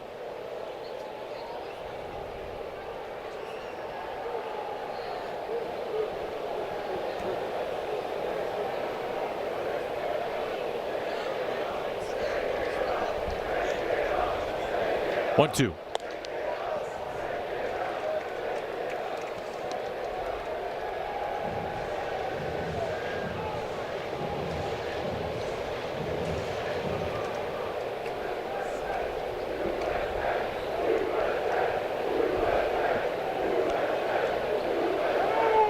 Time called late. Castillo just delivers the pitch. We saw that with Colt Emerson against Cavalli early in this game. Very next pitch, he took him deep. Makes it tough too, because you can see Luis Castillo just still delivering the pitch. It was a fastball. It shows your hand a little bit.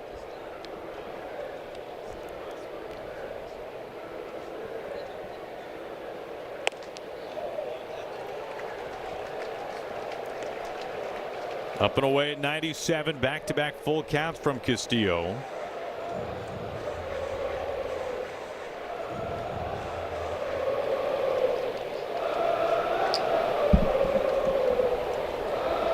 His last batter, 2 outs, runner at second. He steps off.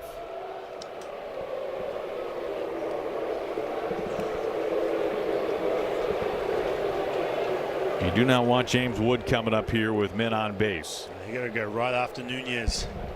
Get him to put the ball in play. He misses up and in. He walked him. Nunez, the number 9 hitter, is aboard. That'll bring Wood to the plate, and it'll bring Dan Wilson out to the mound to make a change. 5 2/3. Castillo a chance to go a full 6, but a walk to Nunez will step aside. Together, we get there. Luis Castillo done. Miles Mastrobuoni error has since been changed to a base hit, so 2 earned runs instead of 1 for Luis Castillo, who goes 5 2/3. Yeah, look, 84 pitches. There was a ton of aggression against him. But this man coming up, James Wood got that hanging slider last night. So Dan Wilson going to the lefty, Gabe Spire. Got to be careful here. Can handle that plus velocity. Can handle fastballs against lefties too. We've seen Gabe Spire since coming back from that IL. He's had that really good fastball that's been on the attack, the top part of the strike zone. You got to be careful right here. That's a pitch that James Wood can definitely handle. 2 outs and 2 on, left on left. Wood takes over the plate, a slider for strike 1. Wood has been one of the most impactful hitters in the game. Second in the National League in wins above replacement, OPS, and WRC+. He has been doing just about everything. Getting on base, hitting for an average, hitting for power. He has homered in each of the last 2 games. Yeah, you see the splits too. 264, 282 is pretty much the same.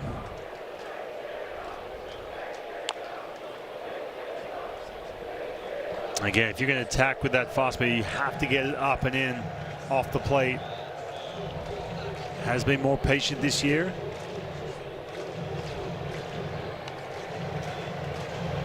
Still make a ton of contact on 95 plus.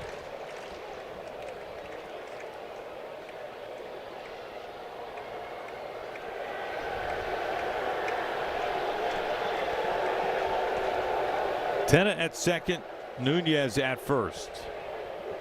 1-2.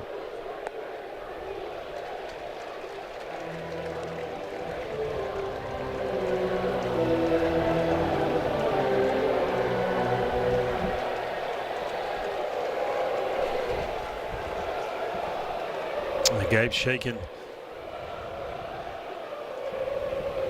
Yeah, they're trying to get on the same page right here. Mitch Garver had a suggestion. Gabe was thinking something completely different.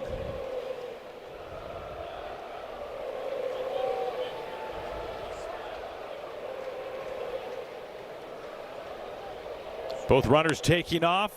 Ground ball.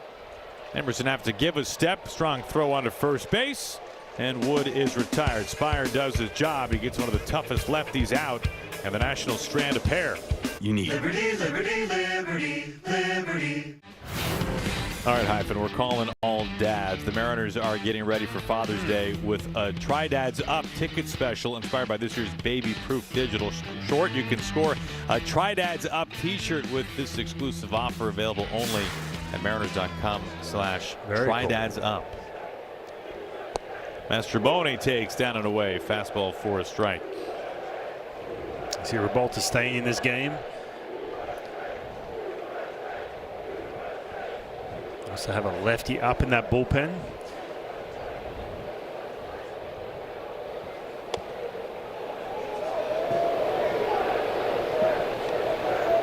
I think that's for Colt Emerson. Yeah, you got Mitch Garver on deck. So you have Miles Mastrobuoni, who, look, he just got back to the big leagues. Kind of, tough to essentially pull that second lefty out of the bullpen. And you got he can have a chance to face. Revolta's going to face Mitch Garver, who had that single last time up, and then you got Colt Emerson, Cole Young.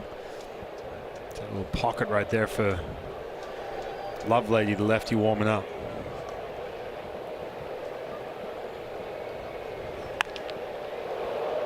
This is driven well out to center field onto the very base of the warning track. Cruz is there to make the catch. Mastrobuoni is out number 1.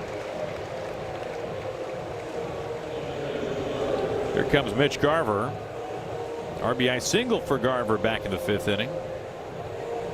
Yeah, really good at bat. A couple fastballs the first couple pitches. Was behind on that pitch, then he laid off a couple breaking balls, got another fastball, 3-2. Get that inning going for Colt Emerson, who came up and tied it up.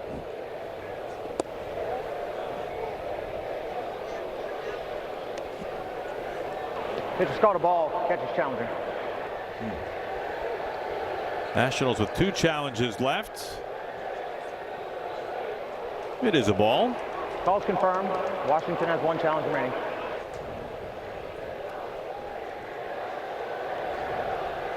There's been a bit of interaction with Mielis and Garver when Mitch was challenging, talking to some of the hitters, and then you can see right there Mitch was kind of smirking with his fellow catcher. This is right back up the middle into center field. A multi-hit day for Garver. Lefty warming in the pen. Emerson is due up next, then to the top of the order, and Young.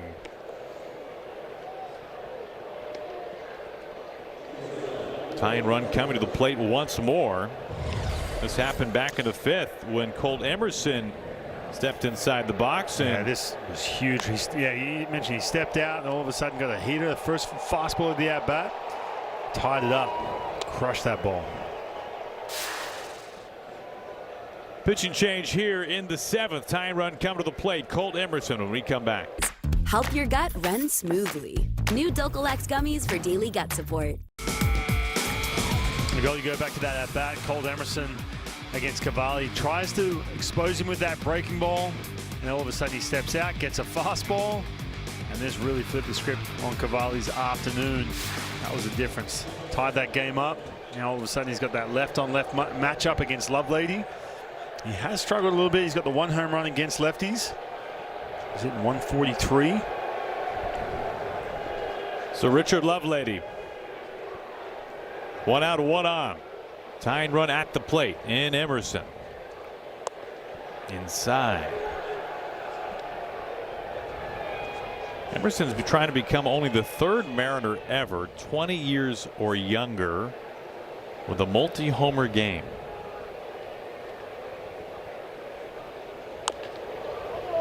Fouled off his foot or somewhere down there. 1-1.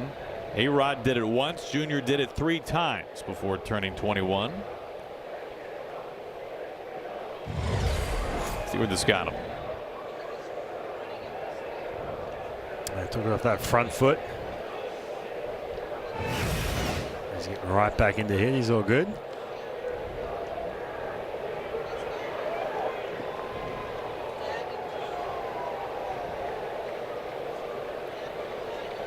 Garver at first base.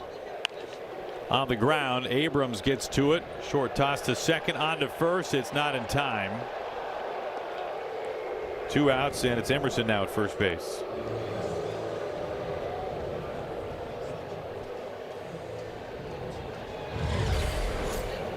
Yeah, this is a big second out. Not able to get the double play. I talked about Colt Emerson have more of the struggles against lefties. You get a chance to flip that lineup over with Cole Young at the top, but with 2 outs. No one in scoring position. And Blake Butera, the manager, just walked out of the dugout and then did an about face and went back inside the dugout. All right.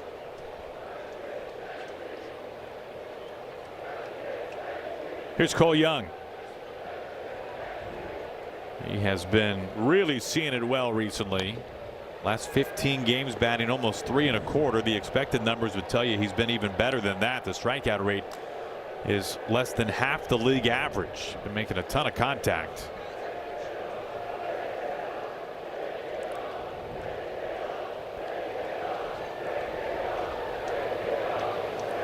Skipper with the iPad.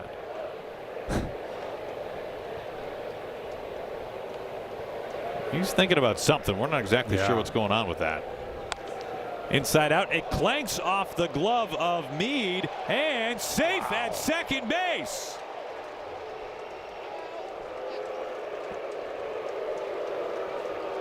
Nationals trying to see if they want to challenge this or not. Emerson is safe.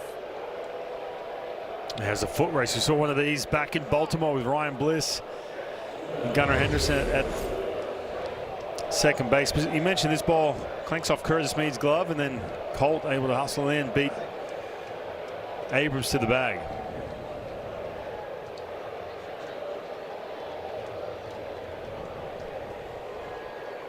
Now, no challenge, but a visit to the mound. As things get interesting here, you've got Julio due up, and the lefty Lovelady has to face the right-hand hitting Julio. This is the 3rd batter for him. Nobody's warming up in the bullpen. That's an infield base hit for Cole Young, by the way. His second hit today. They've both been on the infield over to third. It's worked out for him.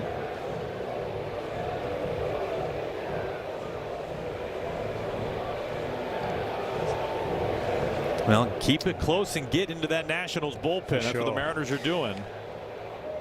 Yeah, and this is where it creates a problem when you're trying to match up, go left on left. You got a situation with Colt and then Cole Young, keep the inning going. And this is exactly what Butera didn't want to run into. Maybe that's what he was scrambling on that iPad to figure out.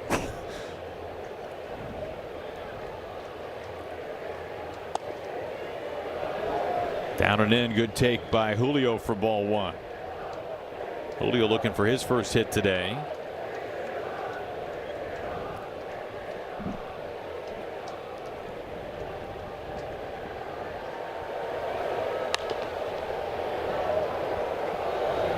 Back in the strike zone. Part of that mound visit, you do have Josh Naylor on deck, which is that left on left, but he's handled lefties pretty well this year. Not to mention the fact you don't want to have the go-ahead run on base. 1-1. Down and in. Julio ahead. 2 balls and a strike.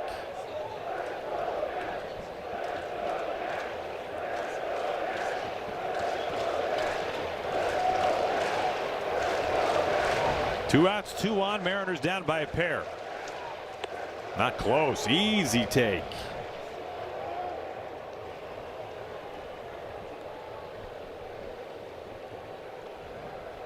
Emerson, the runner at second base. Young at first. Now the tarps off guys out there in the corner in right field. You can hear them clear as day. Green light right here. Get that fastball, but this is what that mound visit was about, right? Just don't give in. Situation, yeah. Look, go after the hitter because you got Josh Naylor up. You don't want the go-ahead run on base, but no chance Lovelady's going to just cough up a hitter anywhere in the strike zone against Julio Rodriguez. We showed some of the damage he can do against lefties. And these are those bullpens, Goldie. We've seen the Mariners press so hard. Some of these teams that weak link has been that bullpen. Well, things get real interesting here. Base hit could tie it up. Bases loaded, 2 outs in the 7th. Naylor jackknifed. Naylor having a really nice road trip last night. Home run number 8 this year. Yeah, a little hanging breaking ball. To the Mariner family. And the command can be an issue. Does he go? No, he doesn't. Naylor in Baltimore with a grand slam, the 3rd of his career, his first as a Mariner. Batting with the bases loaded here. Yeah, some of these pitches not even close from Richard Lovelady.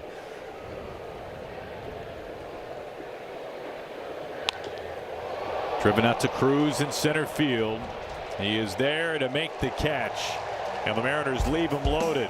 Lovelady wiggles off the hook. It's time to stretch. Start watching at FuboTV.com. Mariners TV is brought to you by the Washington Lottery. Washington's lottery helps fund the Washington grant. Free money for college, training, or apprenticeships.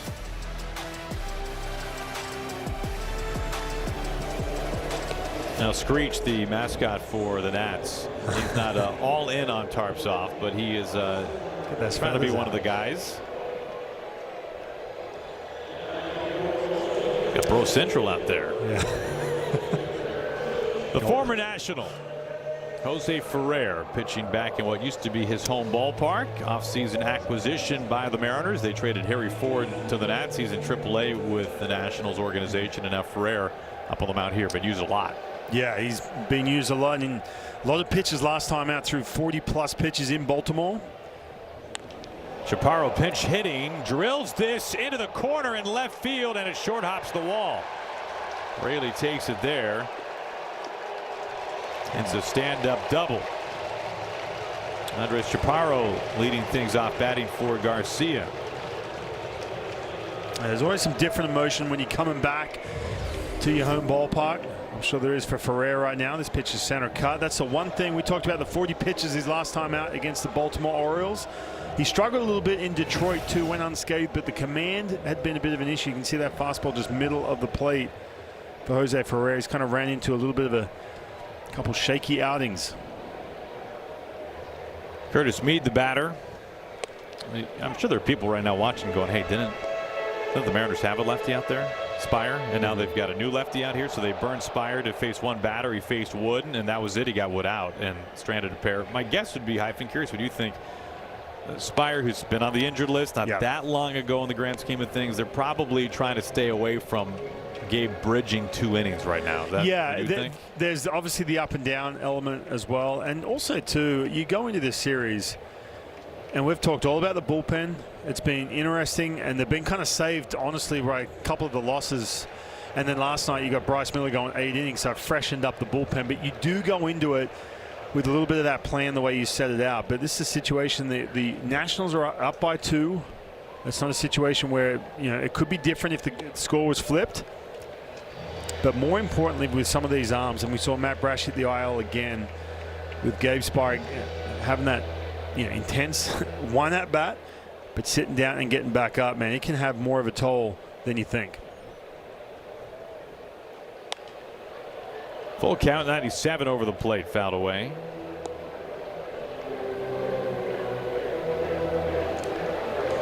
Nationals threatening right away with the leadoff double from Chaparro.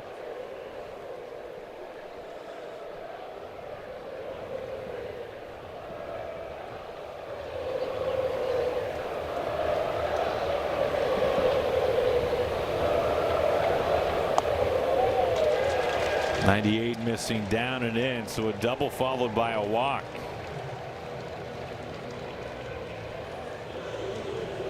That's the start Ferrer was hoping for.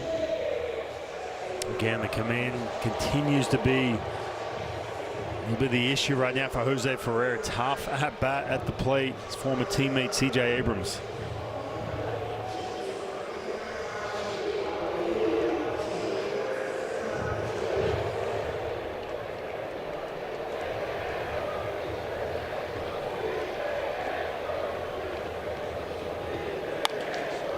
This ball on the ground, and it's underneath Emerson's glove into left field. And that adds on a run. Chaparro scores from second. Yeah, defensively, they had C.J. Abrams shaded a little bit more to pull with Colt Emerson. So you can see where he was working hard to get this. Look at this, just little sinker down and in. And you can see where Colt's playing. Just enough to get through that infield.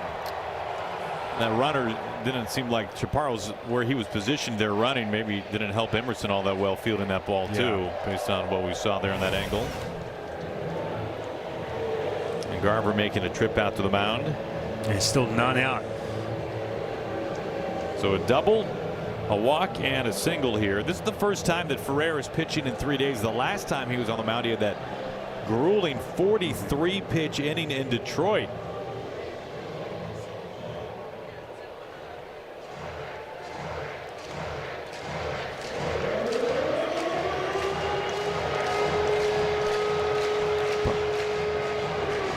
And by Detroit, I mean Baltimore.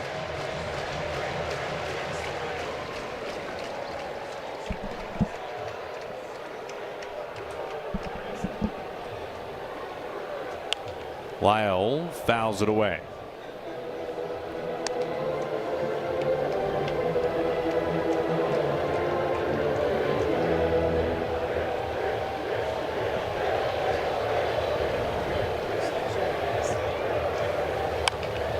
Ground ball, Young on to first base. First out of the inning. Bullpen is up for the Mariners. Pizzardo warming. He's looking on. Here comes Dan.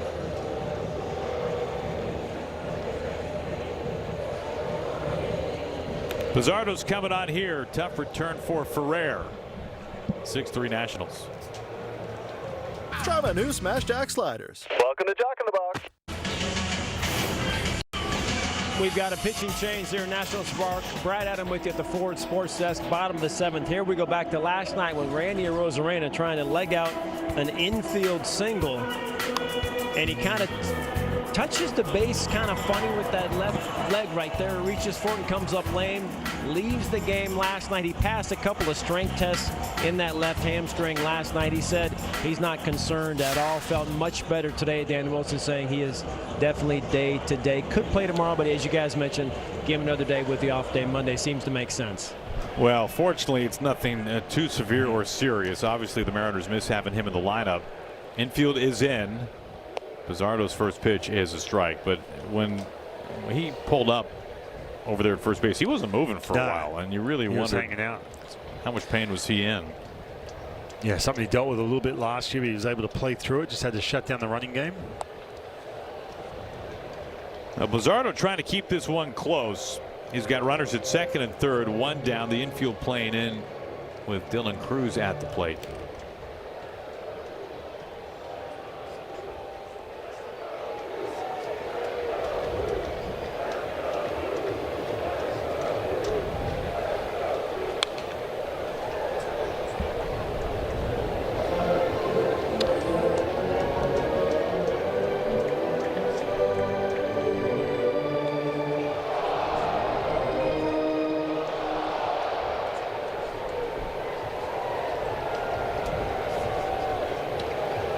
Meade at third, Abrams the runner at second base. And this is in. Now Pizzardo pitching on 4 days rest.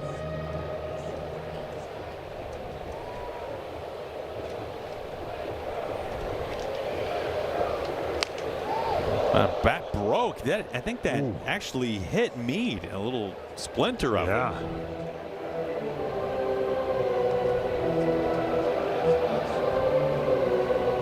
Some very clear instructions there. Yeah.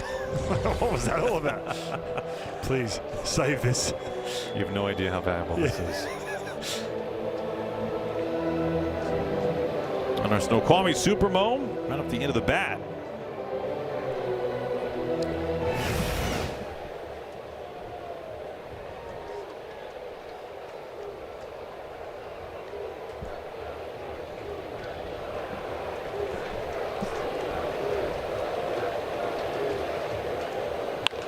On the ground, Emerson comes home with the throw. Out at home. Dynamite play, Colt Emerson.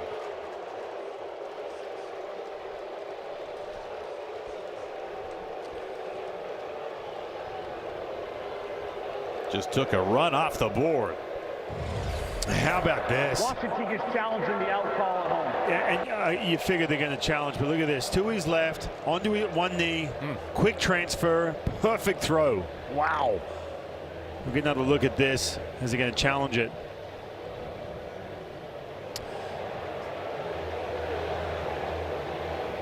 I think he's out. I mean, it looked like that foot kind of glided over the plate. This is the tough thing about sliding home feet first. It is so difficult to get your heel on top of the plate. Obviously a much safer slide to go feet first, but so many times we see that foot pop up and actually not touch the dish.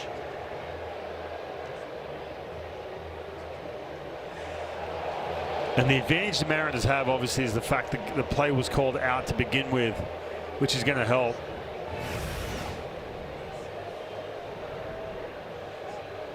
You're in a situation you pretty much have to challenge, because that 7th run would be huge. You see Curtis Meade coming in.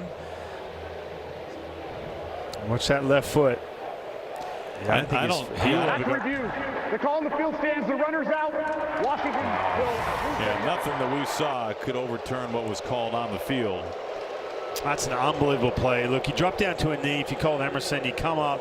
You know you don't have a whole lot of time, so you feel like you need to, 1, rush the throw, or 2, let it eat and overthrow it.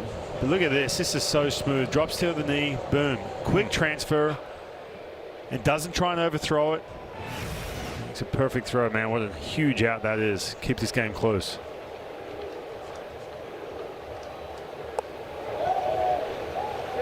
An appeal, he goes. Look at that. Keeps that ball in front of him. Sees Curtis Mees running on contact. Just a smooth throw to Mitch Garver. Wow, huge out.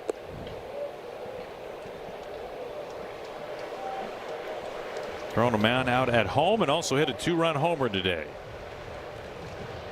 Pretty good day in the big league so far for Cole Emerson. Mariners trailing by 3.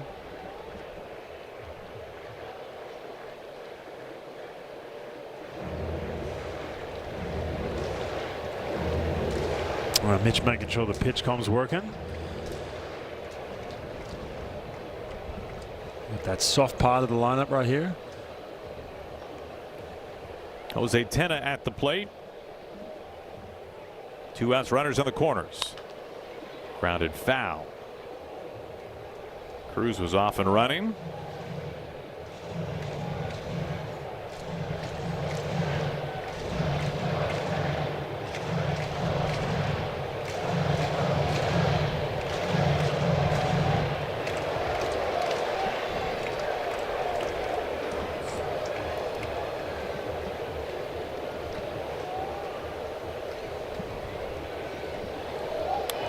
The runner is coming home. Abrams, the ball is thrown away. And the Nationals end up getting that run after all. 7-3. Now, Abrams was ready for it, man. He was itching to run as soon as Bizzardo threw over to first base. Yeah, I mean, you rarely ever see this. Throw to first base. Look at that. I mean, Abrams is pretty much off with the throw. He was anticipating it, huh? Anticipating if he throws over to first base, I'm just going to take off. Well, Cruz smokes this ball, Tena up the middle into center field. Meanwhile, Cruz is coming home. Play at the plate. He is safe.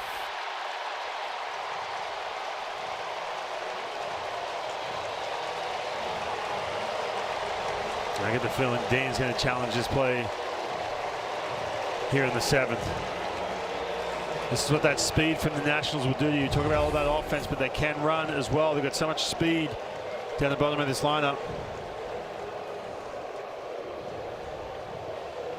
Get another look. Yeah, he got that right hand in.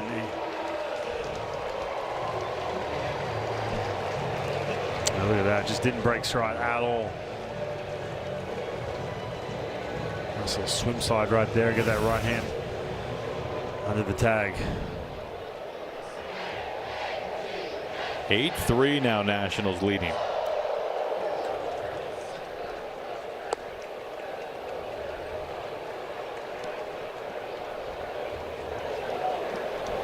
Strike one to Millis. I would say in 2 games we've seen both sides of the Nationals giving up 10, scoring 8. Yeah.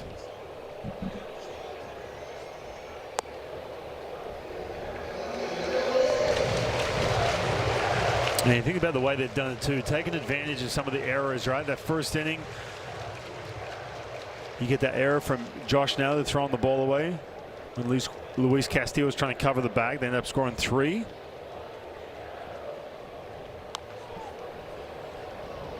And he had that play to Mastroboni, which was overturned, but then this inning, just getting stuck into that Mariners bullpen. Jose Ferrer wasn't sharp. 3 base runners to start this 7th inning off.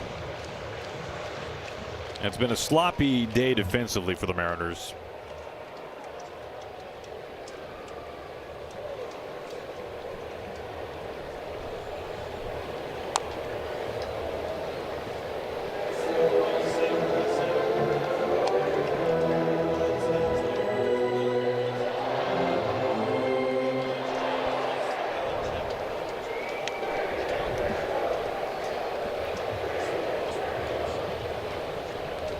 Two outs, Tena at second.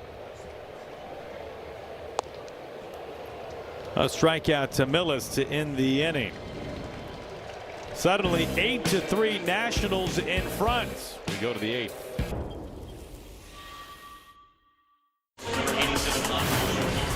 Brad Adam with you here, Nationals Park at the Ford Sports Desk. You know, every player that makes the big leagues has a story. And for Curtis Mead, his story a little bit different than most. He grew up in Australia, although not close to Ryan Roland Smith, and really dreamed of playing Australian rules football. He said that every kid dreams of playing Australian rules football that grows up in Australia. Didn't get really serious about baseball till he was 16 years old. And his high school did not have a team because he was the only boy, the only guy in high school that played baseball. So he played on an area team, and he'd go to these tournaments on weekends and come back and tell his buddies, hey, I went 3 for 4 to this, and they had no idea what he was talking about because then nobody knew what baseball was. So for him to get seen, scouted, signed, make the big leagues with Tampa Bay, now here with the Nationals, and Ryan, you can certainly speak to this, but it's amazing. A kid with high school did not have baseball makes the big leagues, and that's just kind of a journey from Australia, right? Yeah, I mean, I was in the same boat too. You're a real outcast, and I talk to young Australians about this all the time. I talk about Curtis Mead, obviously Travis Bazzana, and Grant Balfour, some other Australians, but that's what you deal with. The popular sports, rugby, you mentioned Aussie rules football as well, cricket. You go back to school, you're like, hey, I'm on the national team, and everyone's like, yeah, sweet. That's just how it is. Ref Snyder is pinch hitting for Rayleigh. Washington is out of challenges. No more challenges left for the Nationals. 2-1. And he did say, Orion, that he was a little too young. He didn't get into it, like I said, till he was 16. Your career was over. But he did hear of you, and you reached out and talked to him several times. So, I mean, he's very appreciative of that. Yeah, we've connected a lot. I actually haven't had a chance to really talk to him this trip.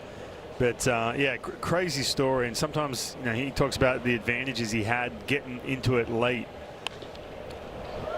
Ref Snyder finds a base hit in left field. Pinch hit single to begin the 8th.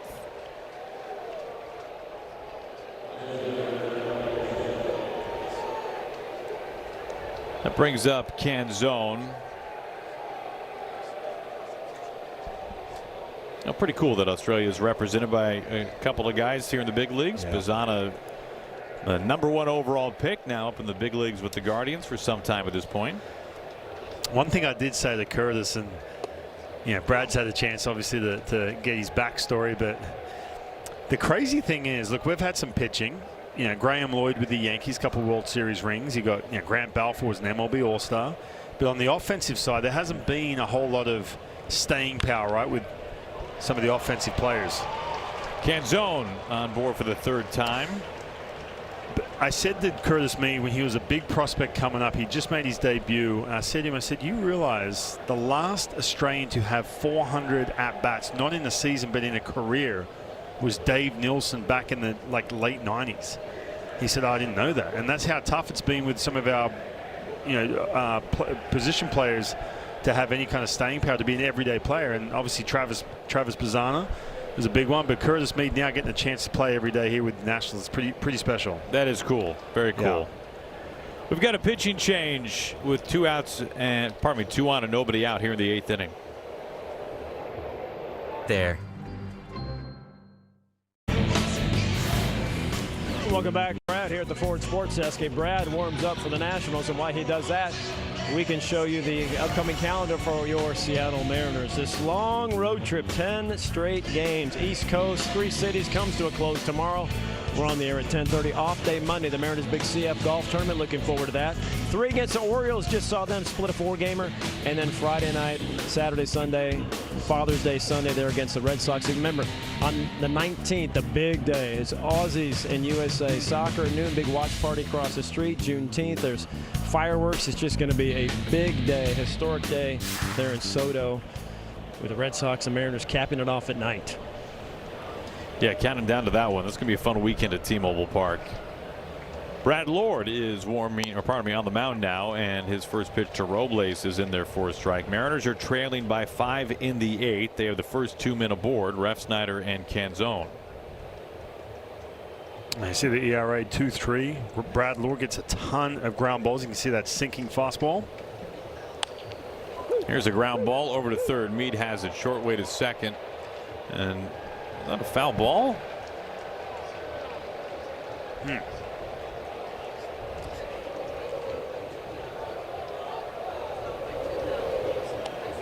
Robles, I think, just fell down. He's limping a little bit. Yeah. Wasn't sure if he fouled this off his foot based on his reaction, but I think. Ooh, that ankle, man. Yeah, wow. She rolled that ankle. Man, because I was going to look up watching the monitor to see if he's going to beat that throw. Oh, that hurts. That's a huge 2 outs right there. The Mariners started to get a little bit of momentum.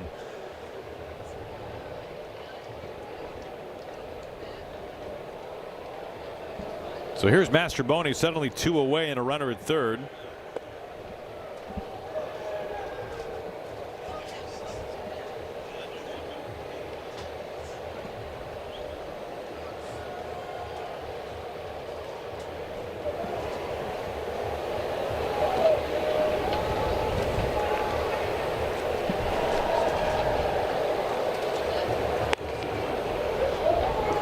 Mastroboni takes just above the zone, 2-0. Robles seems to be all right.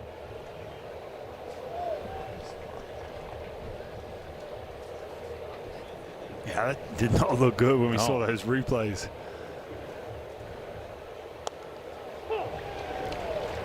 Two and one.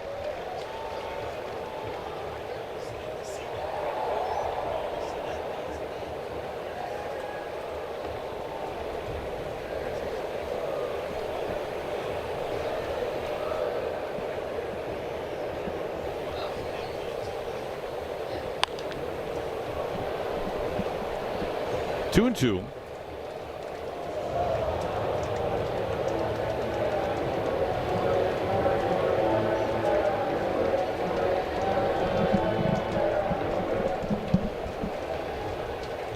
Ref Snyder, the runner at third base.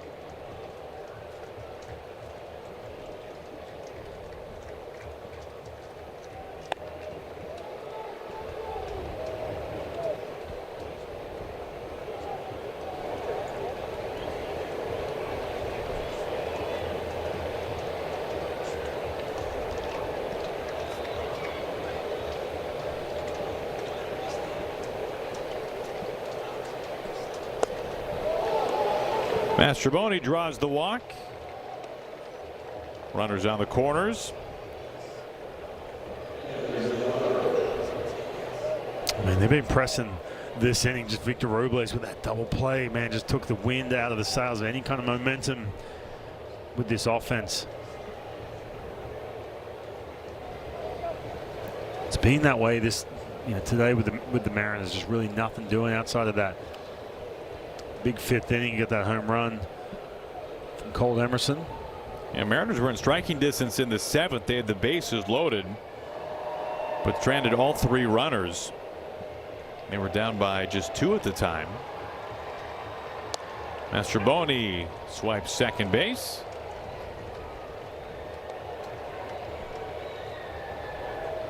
Yeah, Mitch with 2 hits today. Couple singles up the middle, get something to handle right here. Score a couple runs.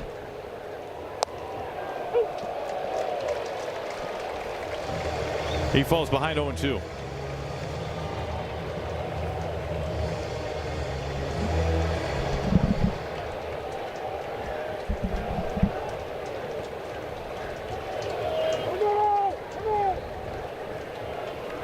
Time called by Millis, the catcher.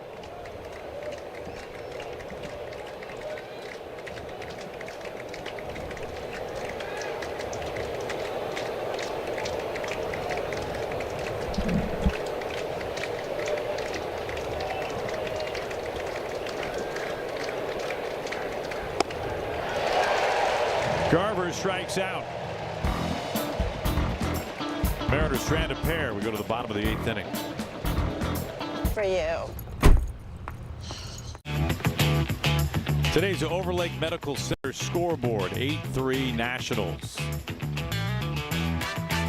Good view at the Washington Monument. Mariners road trip comes to a close tomorrow. Day baseball here at Nats Park. Hoppy takes over. He's got the 8th. This is a situation for him. You see that ERA 5.5. Pitched a couple times against the Orioles. The stuff is there. It's just about the game slowing down. Slowing the game down, excuse me.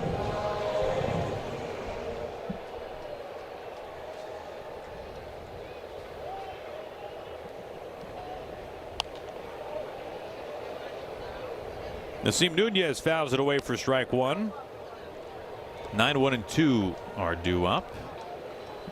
But you look at Hoppy's stuff and you say, man, if the strike throwing can get leveled out a little bit, which the Mariners obviously have a pretty good track record of developing and keeping, you kind of dream on what Hoppy could be. He's got truly power stuff.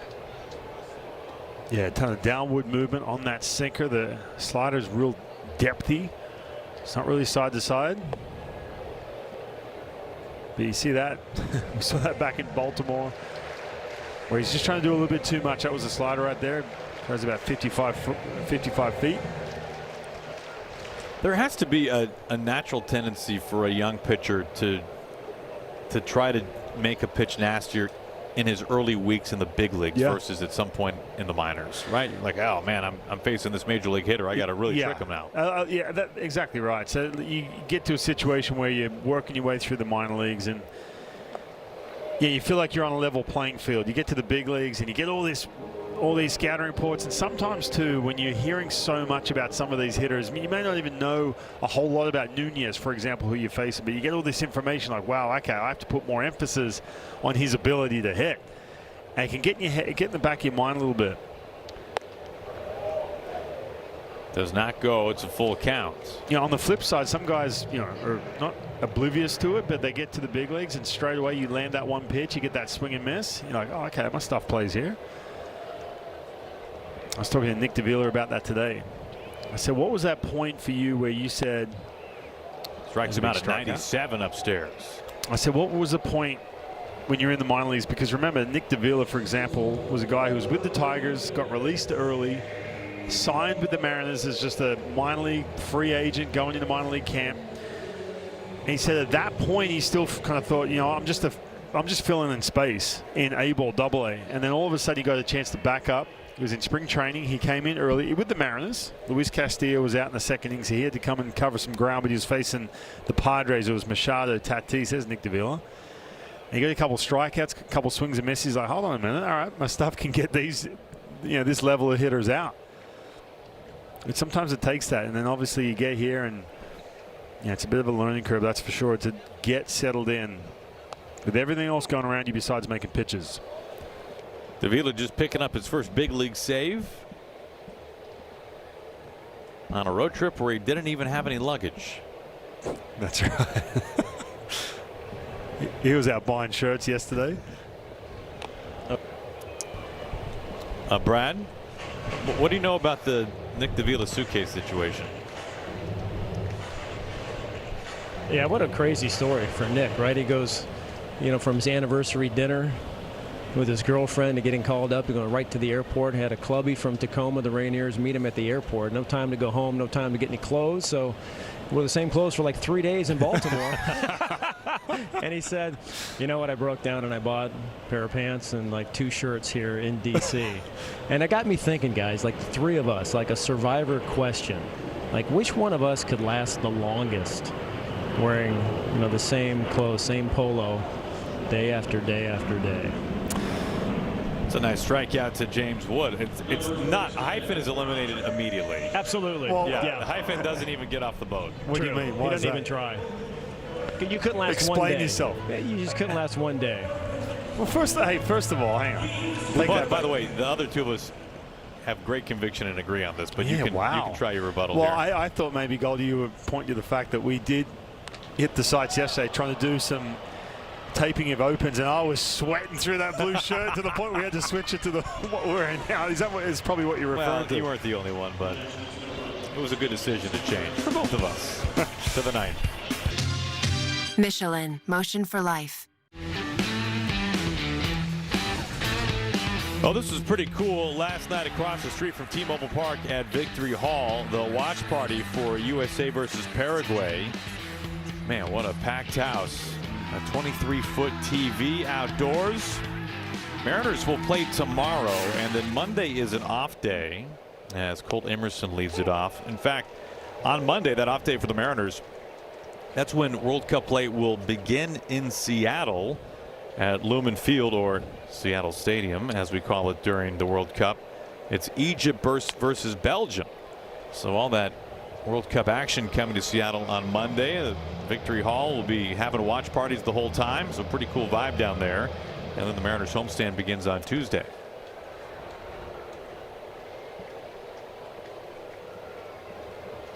Oh, 0-2. Abrams has it at short. One down. Mariners down to their final 2 outs now, trailing 8-3 in the 9th inning. This is a tough one for this Mariners team, trying to finish this road trip strong. If you lose this one today, down to the final 2 outs, you have an opportunity to play 500 tomorrow if you can get that win to finish off the road trip. Dealt with some weather, some rain delays. Well, and the amount of players the Mariners have had to go through on this road trip has been pretty remarkable. Mariners have lost 3 players to the IL on this trip, and J.P. Crawford, Cooper Criswell, and Matt Brash. They are down Randy Arozarena today and possibly tomorrow. Good news is it appears as though an IL stint will be avoided there, but he did not play today and might be unavailable for tomorrow's finale. Yeah, he also lost Colt Emerson with some back issues. Didn't hit the IL, but missed those first couple of games as JP, staying with the team. Yeah, it's been a grind of a road trip, that's for sure. A couple of those crazy games out in Baltimore.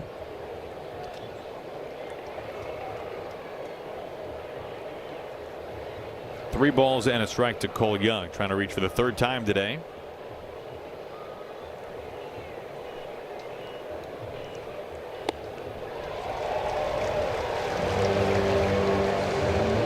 Trying to lose that one, 3-2.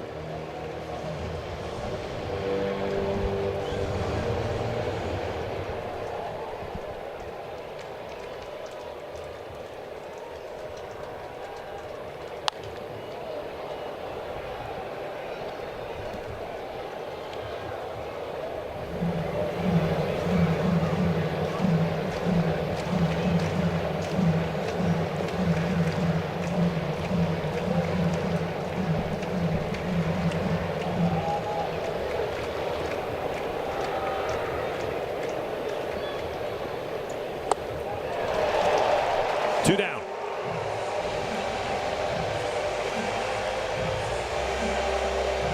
It's a tough breakable run underneath the hands. Mariners down to their final out. Just a heavy sinker and then that little slider right there that gets underneath the hands. Cole Young.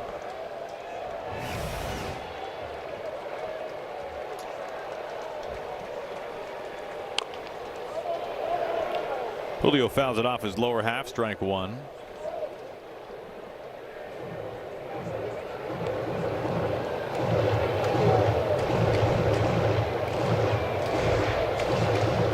Two outs in the 9th.